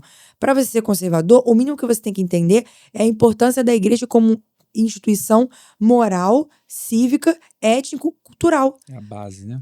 Porque se hoje é proibido matar no nosso país, não é porque a gente descobriu isso um dia através de uma ideologia islã, dando um exemplo, tá? Uhum. É por conta do cristianismo, porque tá nos 10 mandamentos, não matarás. E como a nossa cosmovisão e a nossa Constituição tem essa bagagem judaico-cristã, matar é errado. Matar o outro é errado. Por que eu não posso colar na prova? Você poderia muito bem ver a sua resposta para tirar uma vantagem de você chegar num objetivo que eu quero. Capitalismo. Não tô passando a perna em você, eu tô tirando uma informação que você tem que eu não tenho para chegar num objetivo. Porque trapaça é errado. E quem falou que trapacear é errado? Que mentir é errado? Para a esquerda não é. São mecanismos. A régua moral é cristã. Você entrar numa luta onde, para um lado, não obedecer regra, é difícil, é cansativo. Você entra numa luta e sabe que o teu oponente vai fazer de tudo. De tudo para poder te vencer. É difícil. Por isso que a gente precisa pensar sobre a importância de ter a solidez naquilo que você está fazendo. Você tem que estar embasado. Por exemplo, hoje se discute muito cotas, identitarismo. Sim. O que tu pensa sobre essa discussão? Tu acha que eu vejo pessoas assim falando, não, isso é besteira. Tem um candidato aqui do Rio que falou, não, eu não vou ficar discutindo identitarismo. Claro. Eu não vou ficar discutindo cota quando eu entrar. Eu quero fazer projeto e tal. Você acha que é importante falar sobre isso? Porque são situações que vão acontecendo que vai aumentando ali o grau de... O que tu acha de identitarismo e Não, cotas, a gente tem que falar sobre tudo. Hoje você está olhando para uma pessoa que foi colocada por conta do IBGE dentro de uma classe negra. Eu sou uma candidata negra, sabia disso? Quando eu fui preencher meus documentos para ser candidata, eu botei que eu sou parda. O IBGE juntou os pardos com os negros. Isso já é uma questão ideológica. Por isso que tem aí certas pesquisas que dizem que metade da população brasileira é negra. Porque eles juntam a população negra com a parda hoje. Aí o meu marido tentava clicar, tipo, mulher só, tinha a opção mulher. E mulher negra. Eu automaticamente estava indo pra negra. Aí eu liguei pro pessoal do partido, o pessoal falou, não, Júlia, porque eles botaram parda junto com negro. Porque já é um movimento que eles fazem dentro do IBGE. É óbvio que a gente tem que discutir isso. A situação das pessoas mestiças nesse país não tem nada a ver com a situação das pessoas negras.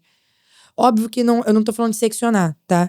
Pra mim, a cota, ela é uma medida paliativa para um problema que poderia ser muito bem resolvido há muito tempo. Mas tu não acha que deveria ser cota social em vez Então, de... isso que eu ia falar. Eu acho que a cota é só social, isso que eu ia falar agora. Não identitária, nada de segregar. Nosso país é um país mestiço, inclusive de alta miscigenação, mas só social. Só que eu não acredito nem que a cota social ela tem que existir por muito tempo. Ela é uma medida paliativa para um problema que poderia ter sido resolvido. Porque a escola pública ela era para ser tão competitiva quanto a escola particular, porque não é falta de dinheiro. Inclusive, tem muito professor de escola pública que ganha mais que um professor de escola particular, porque o concurso público dá essa benesse. Mas a educação uma é aqui, outra é aqui. Entende? Se a gente equipara, a gente tira essa medida. Porque o concurso, a faculdade ou qualquer outra coisa que você vá prestar é para ser excludente, é para entrar os melhores. O problema é que é triste você pedir para um cara que tem uma renda mínima e que muitas vezes enfim, acorda cedo e vai dormir tarde, trabalhando ali para levar o pão de cada dia, que quer sim passar num concurso para poder ter uma estabilidade, ter a mesma competitividade de alguém que só tem a benesse de só estudar. Eles realmente partem de pontos diferentes. E a cota ela é meio que para igualar isso. Só que se esse cara tiver uma educação básica forte, ele vai chegar na hora de prestar um concurso competitivo. Porque esse moleque que tem a benesse de estudar pra caramba o tempo que ele quiser, por conta, né, enfim, de uma benesse financeira, ele já teve um ensino básico forte, entende? Ele já parte de outro ponto. Ele teve uma alfabetização muito melhor do que a desse menino aqui. Então, hoje eu vejo a cota como uma medida paliativa. Só que um governo sério e capacitado a longo prazo tem que ser extinguida, porque não é ela que resolve o problema. Pelo visto não vai ser, né? Pelo visto só vai ampliar isso, né? Porque hoje É tem... a cota trans. Exato. Aí umas cotas que eu achava que era super importante ter é cota para mãe atípica. Por exemplo, mãe que às vezes quer voltar a estudar, Interessante que é isso. filha que tem filhos autistas, e assim, vive uma luta sozinha e ela é o quê? Inválida. A obrigação dela é só. Ela não pode querer, sabe, ter ali um diploma. E ela poderia ter essa facilitação para chegar ao ensino superior. Não existe. Por que eu tô falando de mães atípicas? Eu acompanho algumas, assim, por interesse pessoal mesmo, de ver a realidade da vida delas. Nenhuma é em relação ao autismo, é mais crianças que têm paralisias mais sérias, assim, cerebrais, enfim. E todas elas fazem faculdade. Tudo online, naquelas particulares que dá pra pagar, sabe? E eu fico assim, poxa, essa mãe poderia ter ali acesso a um ensino de uma faculdade federal. 9 bilhões, uma faculdade só, e tem cursos que são online, através de um sistema chamado CEPERJ, que você faz a faculdade à distância, que funciona muito pro interior do Rio, sabe? O pessoal de Macaé, enfim, que não tem federal perto, eles fazem alguns cursos à distância, só tem que ir no polo da faculdade pública para fazer a prova. Poderia fazer isso pra mãe, mas não, é cota pra trans, cota pro gay, cota pra negro, cota pra não sei quem, é tudo pauta identitária. Que a sociedade, a esquerda é isso aqui, só que ela é uma minoria barulhenta Barulhenta, né? e organizada. E nós somos a maioria silenciosa. Tu acha que a esquerda é mais organizada que a direita? Muito mais. Muito mais. Eu acho que destruir também é mais fácil de construir algo, Sim. né? Eu acho que a direita, ela, às vezes, o alto leque de opções faz com que cada um ande pro norte. É isso que eu quero dizer. E a esquerda não, ela fala a mesma linguagem. Por quê? Porque, primeiro, como eu falei, destruir é mais fácil que construir. Então, eu acho que os gênios do mal, eles se associam com mais facilidade. E segundo, a direita, você tem a impressão, tipo assim, se eu não correr atrás do meu, o outro lado é o outro lado e eu sou o meu. Isso é uma coisa que a liberdade faz. O que eu digo liberdade? Quando você vive um espectro político livre, você tem a noção de que você está construindo aqui, você está construindo sozinho. Quem está construindo lá, está construindo lá. A esquerda não, a esquerda pensa o seguinte, o Lula está fazendo, se ele ganhar eu vou tirar uma boquinha, meu partido pega o ministério, meu partido pega o... Sabe, eles têm essa concepção. Enquanto o nosso lado, por exemplo, na última eleição, o Lula já tinha lá para quem ele ia dar os ministérios, o Bolsonaro falava, eu não tenho. Eu não tenho esses acordinhos. Eu vou ganhar, eu ganhei. Eu não vou ganhar com eu alguém. lembro que ele tentou o máximo possível não fazer acordo Exato. para que pudesse governar de uma maneira. E aí veio a pandemia. Agora, a gente também, essa questão de direita, de ser desorganizada, a gente é muito novo, né? Não, assim, Concordo. no Brasil, aqui... Muito recente. Podem odiar, podem gostar. Não sei, o Bolsonaro. Mas a chave... A virada foi com ele. Eu não sei nem se foi proposital em relação a ele, mas o coração dele, eu tava vendo até do Brasil, você citou Brasil Paralelo, de Enéas, e eu vi o Bolsonaro com ele lá atrás. Então, assim, o cara foi fazer um negócio diferente daquilo que estava sendo feito. É o que você mencionou também, da paciência que a esquerda teve para implantar várias coisas. Agora, a chave foi virada, Júlio. Se você pudesse hoje falar para a direita, o que você falaria para a direita para tomar uma vertente? União seria? Unidade? Brigar na hora certa? Discutir? Discordar na hora certa? Ser mais paciente. Eu acho que o que falta é paciência, prudência e persistência. Eu falo que é sempre os 3 P's. Você precisa ser paciente, até para entender o outro, não é sua vez. Ah, porque eu discordo, falando, tá bom, não é sua vez. Entendeu? Porque a paciência faz com que a gente não dê um passo maior do que a própria perna. E aí, querendo ou não, existe uma unidade ali. Só nessa questão de ser paciente. A prudência é o segundo fator de, mas eu discordo dele, tá? Você não precisa casar com ele, você precisa se aliar a ele para lutar contra o inimigo maior. Você tá entendendo? Isso faz com que você seja prudente. Porque você sabe que talvez um dia você também vai ter a sua vez, o seu momento. E a persistência, porque como eu não tenho esses dois aqui, já sai brigando e desiste. Eu vou virar centrão, ou vou trair a direita, ou vou falar mal. Ou vou fazer o que eu quero. Exato, existem esses movimentos. Então é a regrinha dos 3 P's e eu acho que a longo prazo, quem conseguir seguir isso, vai conseguir trabalhar, vai conseguir construir alguma coisa. Essa regrinha dos 3 P's aí tinha que botar em prática. Aí tem que ser até slogan de campanha que serve pra vida como um todo, cara. Exato. Mas as pessoas, elas são muito imediatistas. Elas querem tudo pra hoje, elas acham que o momento delas é agora. Eu não fui perseguida agora em 24, 25, eu fui perseguida em 22. Eu poderia ter vindo candidato em 24, mas eu sempre tratei a política com responsabilidade. Eu nunca vi, como a gente tá conversando aqui, como um projeto de poder pessoal ou um alpinismo social. Eu fui perseguida, por isso que eu tenho que vir. Uhum. Eu precisava que, de fato, Deus me mostrasse de muitas formas que era isso que ele queria pra minha vida. E que eu poderia realmente ajudar muita gente e fazer o certo e fazer aquilo no que eu fui ensinada e criada a vida inteira pra fazer. Eu acho que a política é um chamado, sabia? É isso. Só que, quantas pessoas a gente vai encontrar que levam isso a sério? Em 24 era a mesma coisa. Júlia, você que veio, mas por quê? Eu preciso estar preparada, eu preciso entender que é isso que Deus quer pra mim. Eu não vou dar um passo, que a gente tá falando da questão da prudência, maior do que a minha perna. Não é sobre cargos. Foi o que eu falei, a política pra mim tem que valer muito a pena. Porque senão eu realmente, assim, seria muito feliz só cuidando da minha filha, sabe? Eu não ligo pra... É o teu bem mais precioso. Exato, eu não ligo pra status. O meu negócio é levar minhas alminhas que Deus me botou sob minha responsabilidade pro céu, né? Que no caso é minha filha e meus futuros filhos. Então, pra eu estar aqui, é porque tem que ter um propósito maior. Tem que ser por um Brasil que eu quero deixar pra ela. E eu acredito nisso, de fato. Porque ninguém vai colher um país pior do que eu, que tenho 24 anos. Tenho no mínimo 50, se nada me acontecer, pra viver aqui ainda. Aí vai ser o quê? Mais ministros indicados pelo Lula, mais reforma tributária prejudicando o empresariado, esmagando com a inflação o trabalhador. Tá todo mundo se sentindo sufocado. Aí eu não aguento mais, a gente vive indignado e esgotado. Esgotado, é cansado da criminalidade, cansado de ter que chegar no mercado e não poder levar o que gosta, cansado de... Porque cansa. Só que a gente... Então eu falo assim, então, gente, vamos todo mundo fazer um acordo, vamos todo mundo atravessar a fronteira hoje pro Paraguai e apagar a luz do Brasil. Porque é a única opção que resta. Ou, vamos pegar a vassoura e começar a varrer. Água mole, pedra dura, tanto bate até que fura, uma hora vai ter que furar. Minha faculdade era um ambiente que falavam pra mim que eu não ia sair de lá viva. Que os meus dias estavam contados. Que eu nunca ia conseguir o diploma, eu consegui. Então, me dá mais uma esperança. Se eu venci a esquerda lá, eu vou vencer eles de novo. Agora, você falou uma parada que, assim, que a gente tem que continuar falando, né? De maneira geral que você fala, né? A gente tem que continuar falando. E uma das coisas que a gente precisa fazer, que eu percebo até para mudar a consciência das pessoas, é resgatar a memória de vários heróis brasileiros. Assim. Eu falo muito sobre isso também.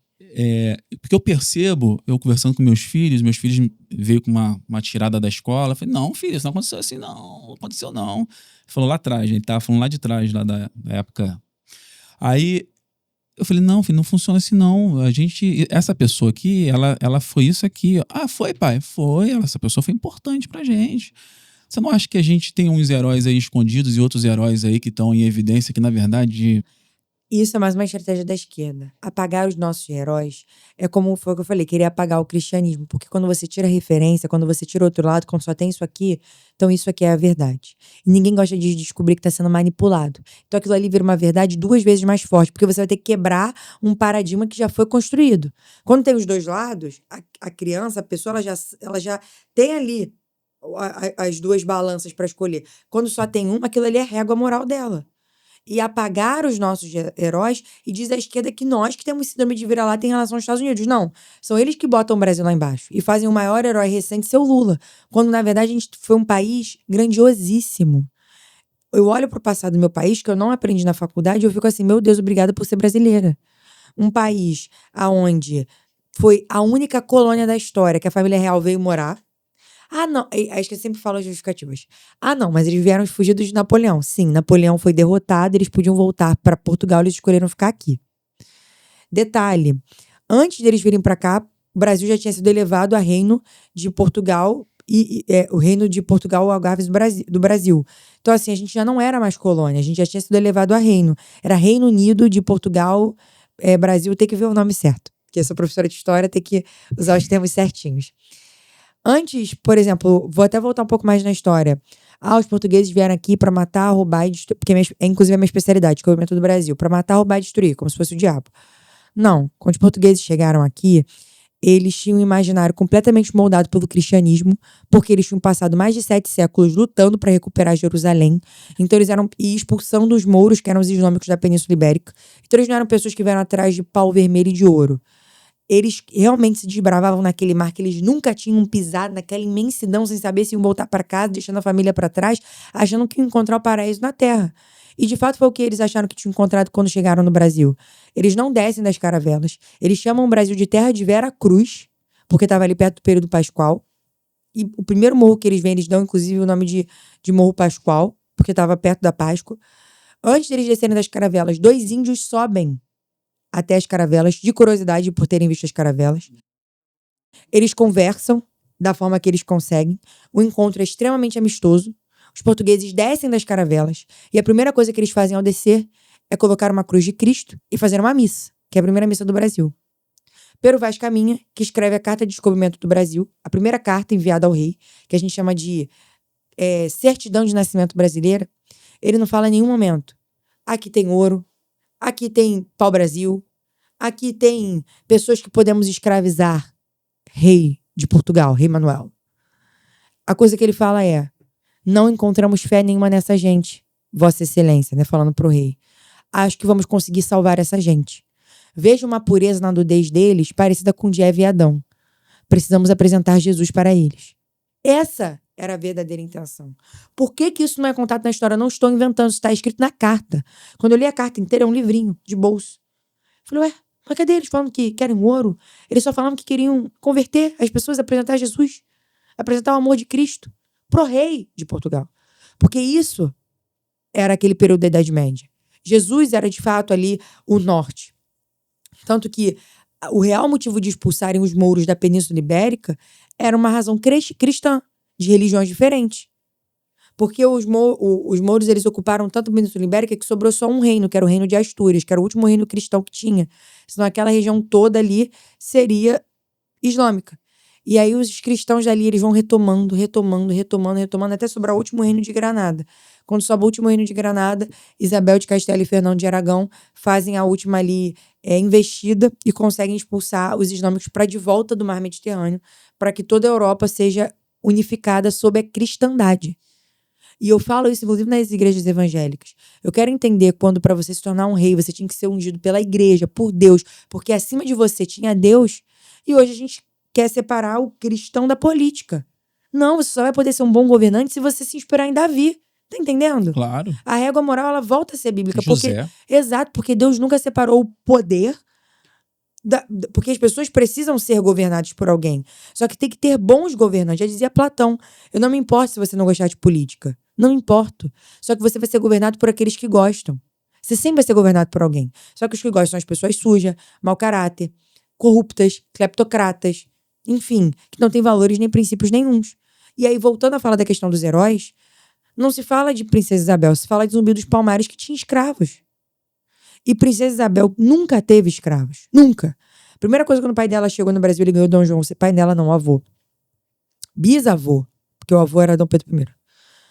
Ele chegou no Brasil, Dom João VI, ele ganha um lote de escravos. A primeira coisa que ele faz é libertar todos os funcionários da família real, todos, desde que eles pisaram aqui no Rio de Janeiro e foram morar lá no Palácio de São Cristóvão, na Quinta da Boa Vista, eram remunerados.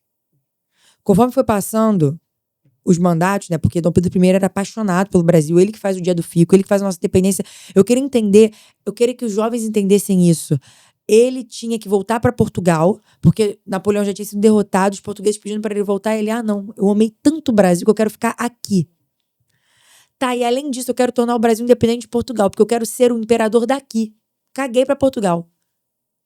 Não é que cagou, né? Vocês entenderam o que eu quis dizer? Tipo, de tanto amor que ele tinha por essa terra.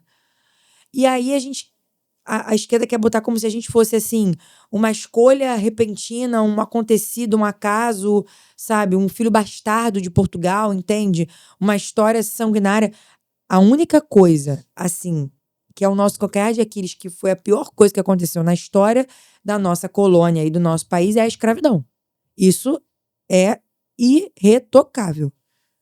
Mas até tu falar isso é importante porque, assim, traz para quem ouve, pô, não, tá, é um senso, tô me autoanalisando aqui, como é que naquilo que eu acredito, eu tenho uns pontos aqui também que não são bons. Agora, quando a galera fala, e foi da Princesa Isabel que meu filho falou quando ele chegou em casa, né, ele tava falando e tal, eu falei, não, filho, não foi bem assim não e tal. Aí hoje, eu tenho certeza até que o seu filho falou, acho. Não, pai, a Princesa Isabel só aprovou a Lei Áurea por pressão da Inglaterra. ele veio com esses papos aí. Eu falei, não, filho. Aí eu sentei com ele e tal, eu conversei. Agora, hoje tem algumas mulheres, por exemplo, mulher. Tem a Dilma, né? Que foi a tua presidenta, que é uma heroína, né? Por ter conquistado a primeira mulher presidente. Tu também tem a Simone de Beauvoir, que fez uma luta a teu favor como mulher. Como é que tu vê essas tuas heroínas aí da vida aí, cara? Não, elas são atraso humano. E até a gente se explicar de que a gente não pensa igual a elas e que, na verdade, elas não me representam. Pra mim, como eu falei, minha heroína, e foi muito criticada, isso até hoje, levo hate até hoje, porque eu debati com uma feminista em São Paulo por falar que o meu exemplo na política é a Princesa Isabel. Ela ficou 3 vezes no poder, quando o pai dela ia viajar. Nas 3 vezes, ela passava leis abolicionistas. Na primeira, ela passou a lei do ventre livre. Na segunda vez que o Dom Pedro... Porque o Dom Pedro tinha realmente um receio, ele já era abolicionista, ele nunca foi a favor da escravidão, mas a economia brasileira, ela era sustentada pelos fazendeiros escravocratas. Então ele falava assim, se eu comprar briga com esses caras, eles vão me derrubar, porque eles são os caras que têm aqui economia, dinheiro, são maçons também, porque a maçonaria já estava muito dentro aqui do Brasil na época, Dom Pedro não era maçom, tinha rompido, enfim. E aí, a Princesa Isabel, na terceira vez que ela fica no poder, ela vai e passa a Lei Áurea.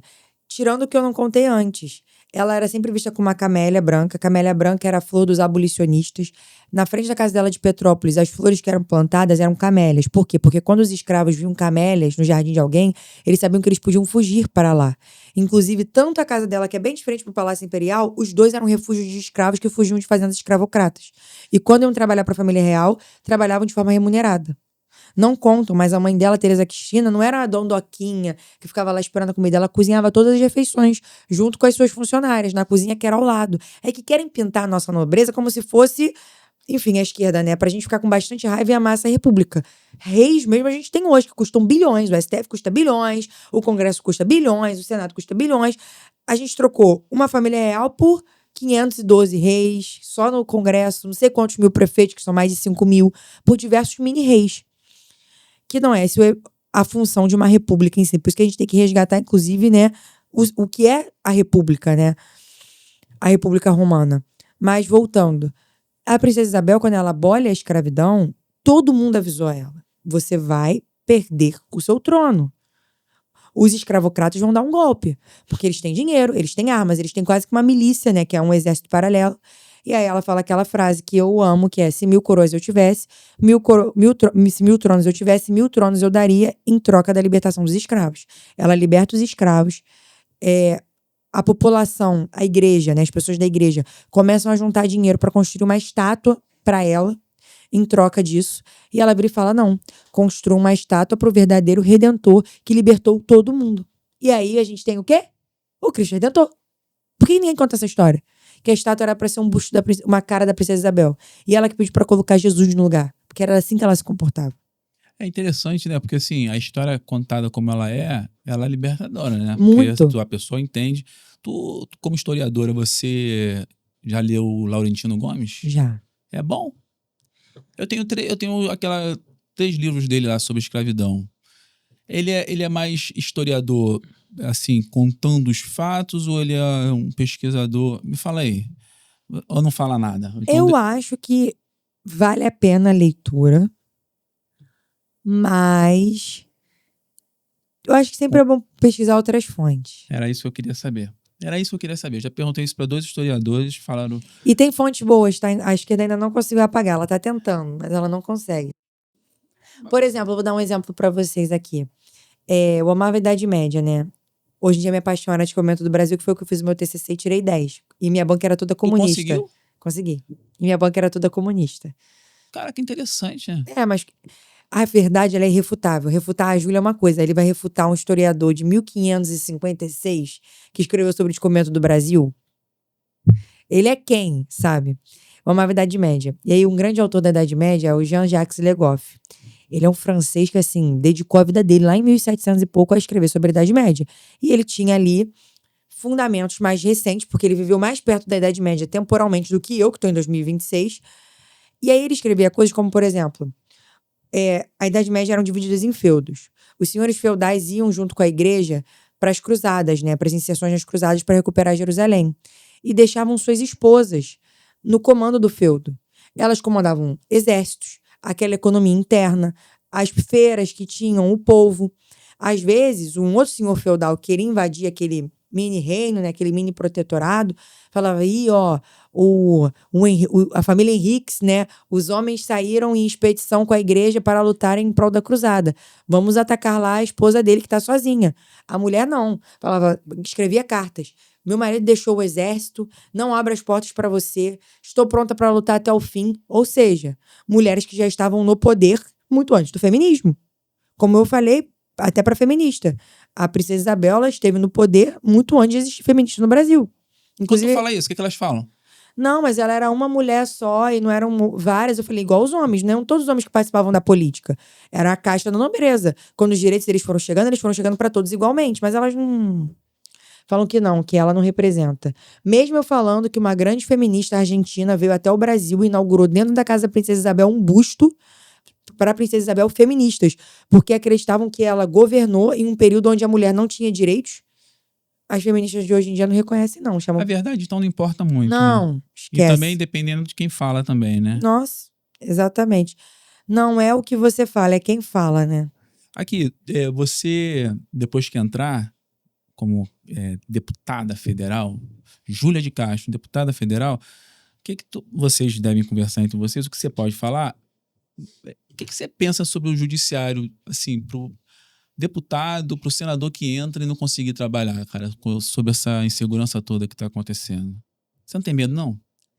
Não. Eu acho que a gente tem que restabelecer os poderes. Os poderes, eles estão desequilibrados. O que é competência do legislativo é do legislativo, o que é competência do executivo é do executivo e do judiciário é do judiciário. Só que hoje em dia a gente tem um desequilíbrio entre os poderes. É um judiciário que quer legislar e nenhuma república e democracia funciona dessa forma. E eu nem me espanto, né, ao falar, o judiciário quer legislar, porque eles realmente legislam. Muito mais, inclusive, do que os próprios legisladores. Porque eles barram leis, como se eles tivessem esse direito. Leis que foram aprovadas, leis que foram sancionadas. Como, por exemplo, diversas leis sobre ideologia de gênero e orientação sexual nas escolas, que estados e municípios passam proibindo o ensino, eles vão e derrubam. Registro civil sempre foi competência do legislativo. Registro civil e dados. Eles que aprovaram aí um decreto que você pode trocar na sua identidade, nos seus documentos, o seu sexo, o seu nome, sem autorização prévia ou sem fazer cirurgia, né? Sem redesignar o seu sexo. Quem fez isso? O judiciário. Eles querem descriminalizar a maconha, porque tem lá esse processo. Eles que proibiram a polícia de subir na favela. Eles que passaram a lei de colocar câmeras no corpo dos policiais. Eles que passaram a PEC de melhoria de presídios. Isso é competência do judiciário? Existe um fenômeno, numa época, na Corte dos Estados Unidos, que a ministra da Suprema Corte lá, mais progressista, e o ministro da Suprema Corte mais conservador, eles eram amigos.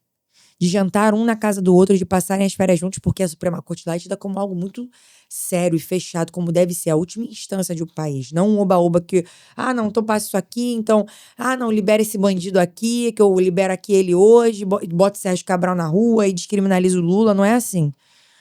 E esse equilíbrio entre a pessoa mais de esquerda que tinha na corte e a mais conservadora, de serem amigas, passava para o mundo o quê? Estados Unidos em primeiro lugar. Não é um lado ideológico. A gente vai defender a nossa Constituição, que está acima dos meus posicionamentos pessoais e individuais. Isso passa uma mensagem pro mundo muito impactante.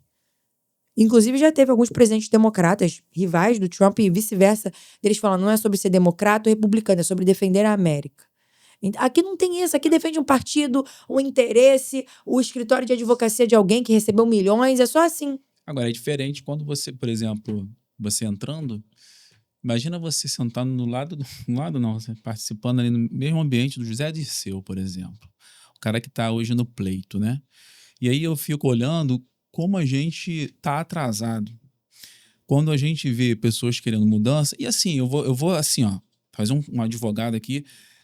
O outro lado pode fazer também, pode querer fazer a mudança que quiser. Mas quando eu vejo essas aberrações acontecendo, não é que eu perco a esperança. Eu não perco a esperança. Mas eu fico olhando o trabalho de vocês como deve ser difícil, assim. Uma coisa que, não sei, você já parou para pensar? Então, eu falo até sobre isso. Eu não tento pensar o quão mal, sujos, ruins, articulados eles são.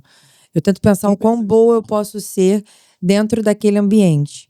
Porque senão, a gente começa a pensar que os nossos inimigos são muito maiores do que a gente. Mais forte. Exato. E a gente paralisa antes de iniciar. Então, o alvo tem que ser um só. De verdade, Henrique, eu não tô sendo demagoga, não. Eu me baseio na cruz de Cristo. Qualquer desafio que eu tenho na minha vida, quando eu era dentro da faculdade, o Caio Coppola uma vez me perguntou, que a gente também fez uma entrevista, ele, como é que você aguentou? Eu falei, se você olhar pra cruz de Cristo, o que eu passei não é nada. Entende? Se a gota de sangue de Jesus Santo poderia salvar a humanidade inteira e ele resolveu se derramar inteiro por mim, que venham os desafios, então. Tudo que muito vale, muito custa. Eu acho que o Brasil vale muito, vai custar muito. Não tô falando que o que eu falei não é fácil. É um mecanismo que eu desenvolvi para poder suportar. Eu olho pro alvo. Eu não olhava para quando eu chegava na faculdade eu era xingada, hostilizada e ficavam falando que meus dias eram contados. Eu ficava, eu tenho que me formar. Se você tá num lugar de trevas e você veio sem luz, você vai levar porrada. Era isso que movia meus dias. Porque se eu começo a pensar que a faculdade tá 30 anos na mão deles, que eu era a única lá sozinha, que eu nunca ia mudar, eu parava de estudar. Não é nenhuma vitimização. É quando você acha como a gente tá falando aqui, que o teu inimigo é muito maior que você, que o sistema já tá corrompido e que as coisas são como são. É, porque se pensar assim, você acaba descansando e morre, né? Isso. Morre e tu não consegue mudar nada. Deixa eu te perguntar antes da gente partir pros finalmente, como é que você comunica com os mais velhos? Porque a tua comunicação com quem é mais novo é mais fácil, né? Porque, né, vocês falam a mesma coisa, do mesmo jeito. E a gente tava falando lá atrás que a galera que tá entrando de um tempo pra cá, os mais velhos vão partir, vão sair, vão se aposentar, uns vão morrer. E a vida é assim, de fato. Só que eu percebo que quanto mais a gente está vendo políticos mais novos entrando na política, como é que se comunica com a geração que está lá na frente? Lá? Como é que você já parou para pensar nisso assim? Eu acredito que um país sem uma juventude engajada é um país sem futuro. Então, é a mesma coisa do que quando um mais velho às vezes reclama da bagunça que a criança faz na igreja. Não deixa. Não é que deixa, tipo, não eduque. Claro que você tem que educar. Sim. Mas não puna aquela família por levar a criança, por querer que ela esteja ali. Porque uma igreja sem criança é uma igreja sem futuro. E é a mesma coisa em relação à política. Se a gente não tiver vez e voz, a política vai ser sempre dos caciques, que vão deixar depois a sua própria geração. Que quando a gente vê já tá velho igual a eles, e são famílias e famílias e famílias que se perpetuam no poder e nada muda. Então, nós somos os improváveis, somos os outsiders, né? Eu não venho de família de políticos, minha mãe é professora, meu avô se aposentou como motorista de ônibus, foi motorista de ônibus a vida inteira. Eu nunca conheci um vereador na minha vida antes de começar a trabalhar com política. Mas é que eu sempre acreditei que a política é um meio de poder transformar a vida das pessoas. E não ter que ver meu avô, por exemplo, ir no SUS, que é o sistema de saúde que ele usa, e ser tratado como assim, como se ele devesse um favor para aquela pessoa, por pedir um remédio, por querer um atendimento. É quando você vai vendo a sua indignação ao redor, você fica assim, cara, eu tenho que fazer alguma coisa para mudar. Foi o que eu falei, eu tenho que pegar a vassoura e começar a varrer. Não é possível que eu veja minha mãe ali trabalhando pra caraca e comprando um telefone parcelado pra mim e eu vou pra escola e sou roubada. Por quê? Quem que se alimenta disso? Quem que se financia disso? O problema é que na política as pessoas pensam na autoproteção. Ah, é você que tá sendo roubado, Henrique? Meu filho nunca vai ser. porque eu moro não sei aonde, porque eu tenho carro tal, porque eu tenho segurança tal, eles se blindam. Eles não governam para as pessoas, eles governam para eles. Então, é uma geração que quer chegar lá, que foi o projeto foi o projeto de lei que o Nicolas fez. Se as contas estiverem irregulares, no vermelho, o próprio político tira do bolso dele para ajustar. Tem gente lá que depende do salário, assim, para manter uma vida. Mas se não sabe administrar um país, que pague o preço disso. Eu não sou nem um pouco contra. Enxuga a máquina pública. 2 ministérios só. O de segurança e o de saúde, inclusive. Bota a Secretaria de Educação. Quanto menos seria melhor. Né? Não.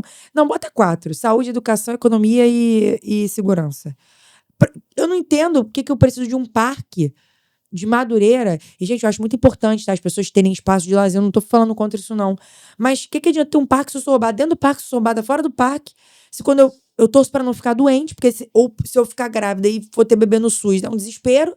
Preciso de alguém pra... Gente, me ajuda a parir, porque não é pra ser assim, cara. A gente olha de maternidade de mulheres morrendo lá dentro.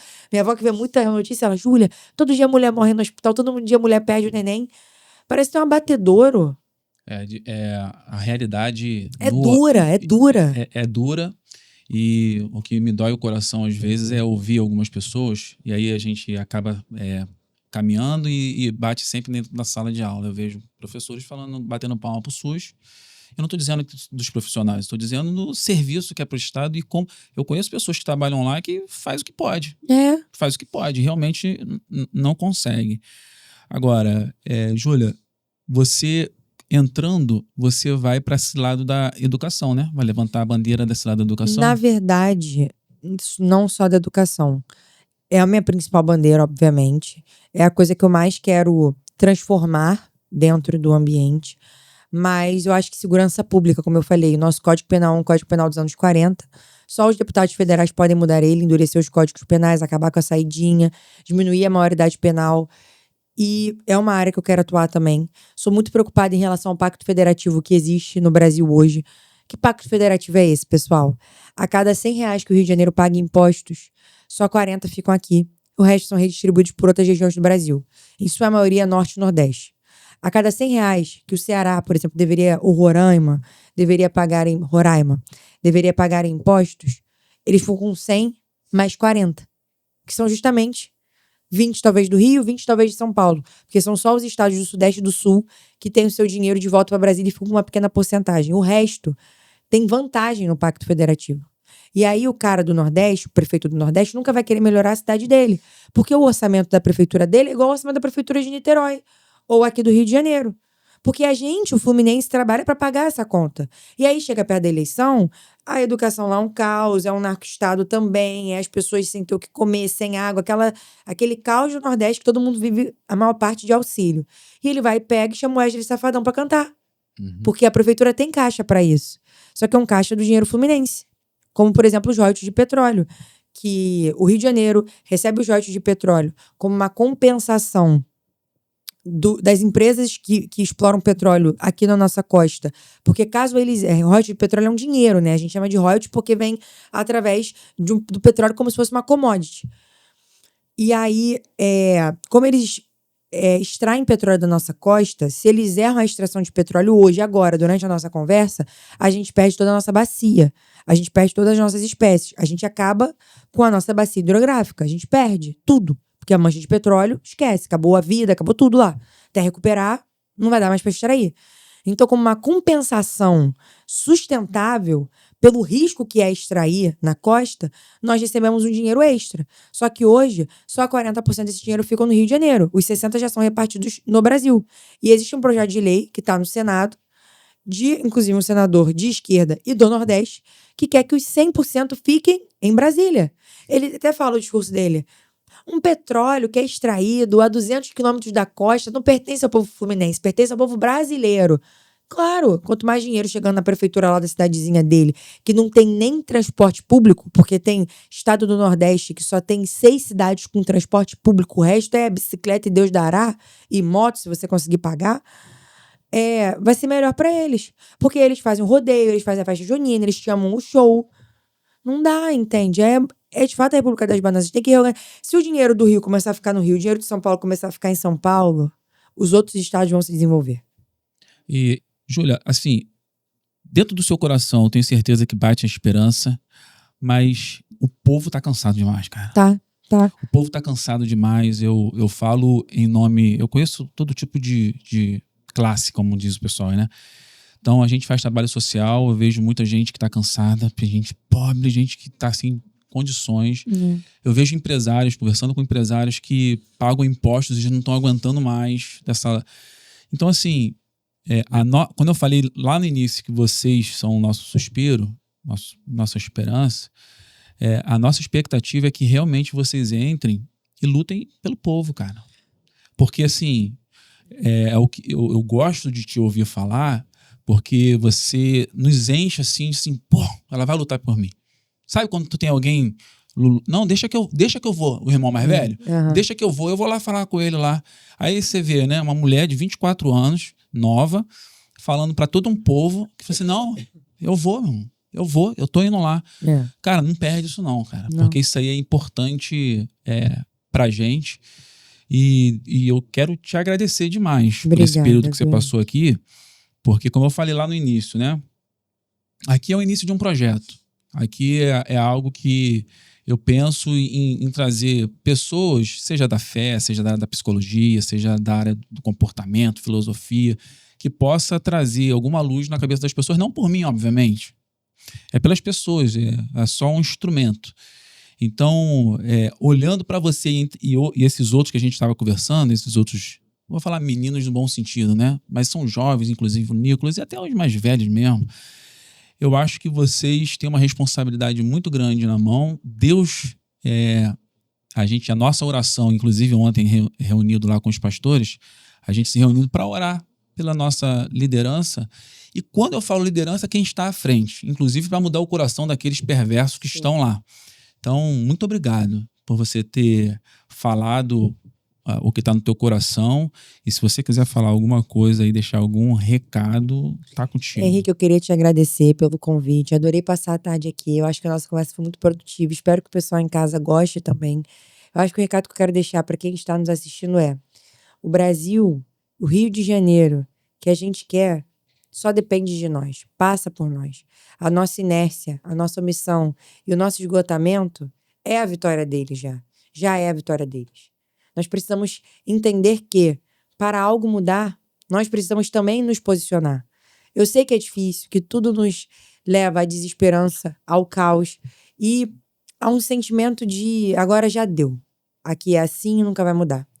Mas é justamente nesses momentos cruciais que a gente vê a virada de um país. A luta, ela é de poucos, mas é pelo futuro de muitos. Essa é uma frase de um jovem venezuelano que foi morto pelos tanques de Maduro por lutar pela liberdade. Ele falava isso, a luta é de poucos, mas é pelo futuro de muitos. E eu acredito que esse país pode ser livre, eu acredito que esse país pode ser próspero. Quando eu falo livre, não é livre só do autoritarismo do judiciário, é livre do narco-estado, é livre da criminalidade. E eu sei quem eu sou e o que eu posso fazer. E eu tenho certeza que, independente do que tem em Brasília ou em qualquer outra esfera de poder, eu sei a que fui chamada e para que fui feita e o que é necessário ser feito. E graças a Deus, durante essa caminhada, tenho encontrado outros jovens que têm essa mesma disposição, esse mesmo fôlego e vigor de querer, de fato, resgatar o nosso país e tornar o lugar que a gente escolheu, porque cada jovem escolheu o seu estado, né? O Nicolas está em Minas, eu estou aqui, um lugar melhor para se viver. Porque é aqui que eu escolhi criar meus filhos, é aqui que eu escolhi envelhecer, e nada vai mudar isso. Então, eu sou só mais uma pessoa jovem que resolveu pegar a vassoura e começar a varrer o que tem de errado. Eu não sei quanto tempo eu vou ficar varrendo, mas enquanto eu tiver fôlego, e enquanto Deus disser que é isso que eu tenho que fazer, é isso que eu vou fazer, independente do tempo. E eu acho que uma coisa que a gente tem que ter é uma esperança teimosa, quase que sobrenatural mesmo, que vem de Deus. Entendendo que na política a gente não tem que mais confiar em pessoas que têm preço, a gente tem que confiar em pessoas que têm valores, e valores muito bem fundamentados. Já dizia Santo Agostinho, quer saber qual é o teu valor? Olhe para a cruz, você vale um Deus crucificado, e é isso que a gente vale. Então eu preciso honrar esse sacrifício, até para poder um dia encontrar ele pessoalmente. E é isso que eu vou fazer levando a minha vida.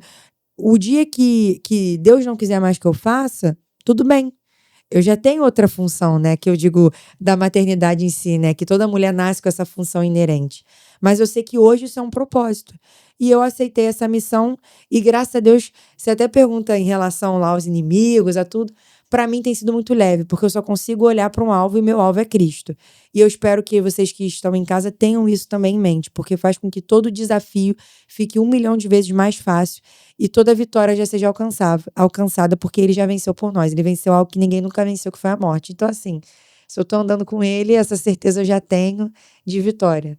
Meu marido que fala muito, o bom determinado ao bem sempre triunfará. Não sei se hoje, não sei se amanhã, mas enquanto as coisas não acabarem bem, é porque não é o fim. Porque Jesus já falou que no final, tudo no final vai acabar bem. O final é feliz. Então, se não tá feliz, é porque não é o fim. Eu espero que vocês também acreditem nisso. Que não é o fim, é apenas o começo. Tu sentiu aí também? Sabe o que foi isso? A faísca da esperança. A faísca da esperança. Ó, curte aí, se inscreve. Esse papo aqui é algo que vai enriquecer a tua vida. Compartilha com alguém, porque essa esperança é algo real. É algo que a gente tá aqui num podcast, que poderia ser um entretenimento diferente, alguma coisa diferente, mas é algo que é informativo e é algo que vai levar para o teu crescimento aí, tá bom? Aí, como eu falo sempre, a faísca foi acesa, agora o que você vai fazer dela é contigo. Valeu? Até mais. Beijo!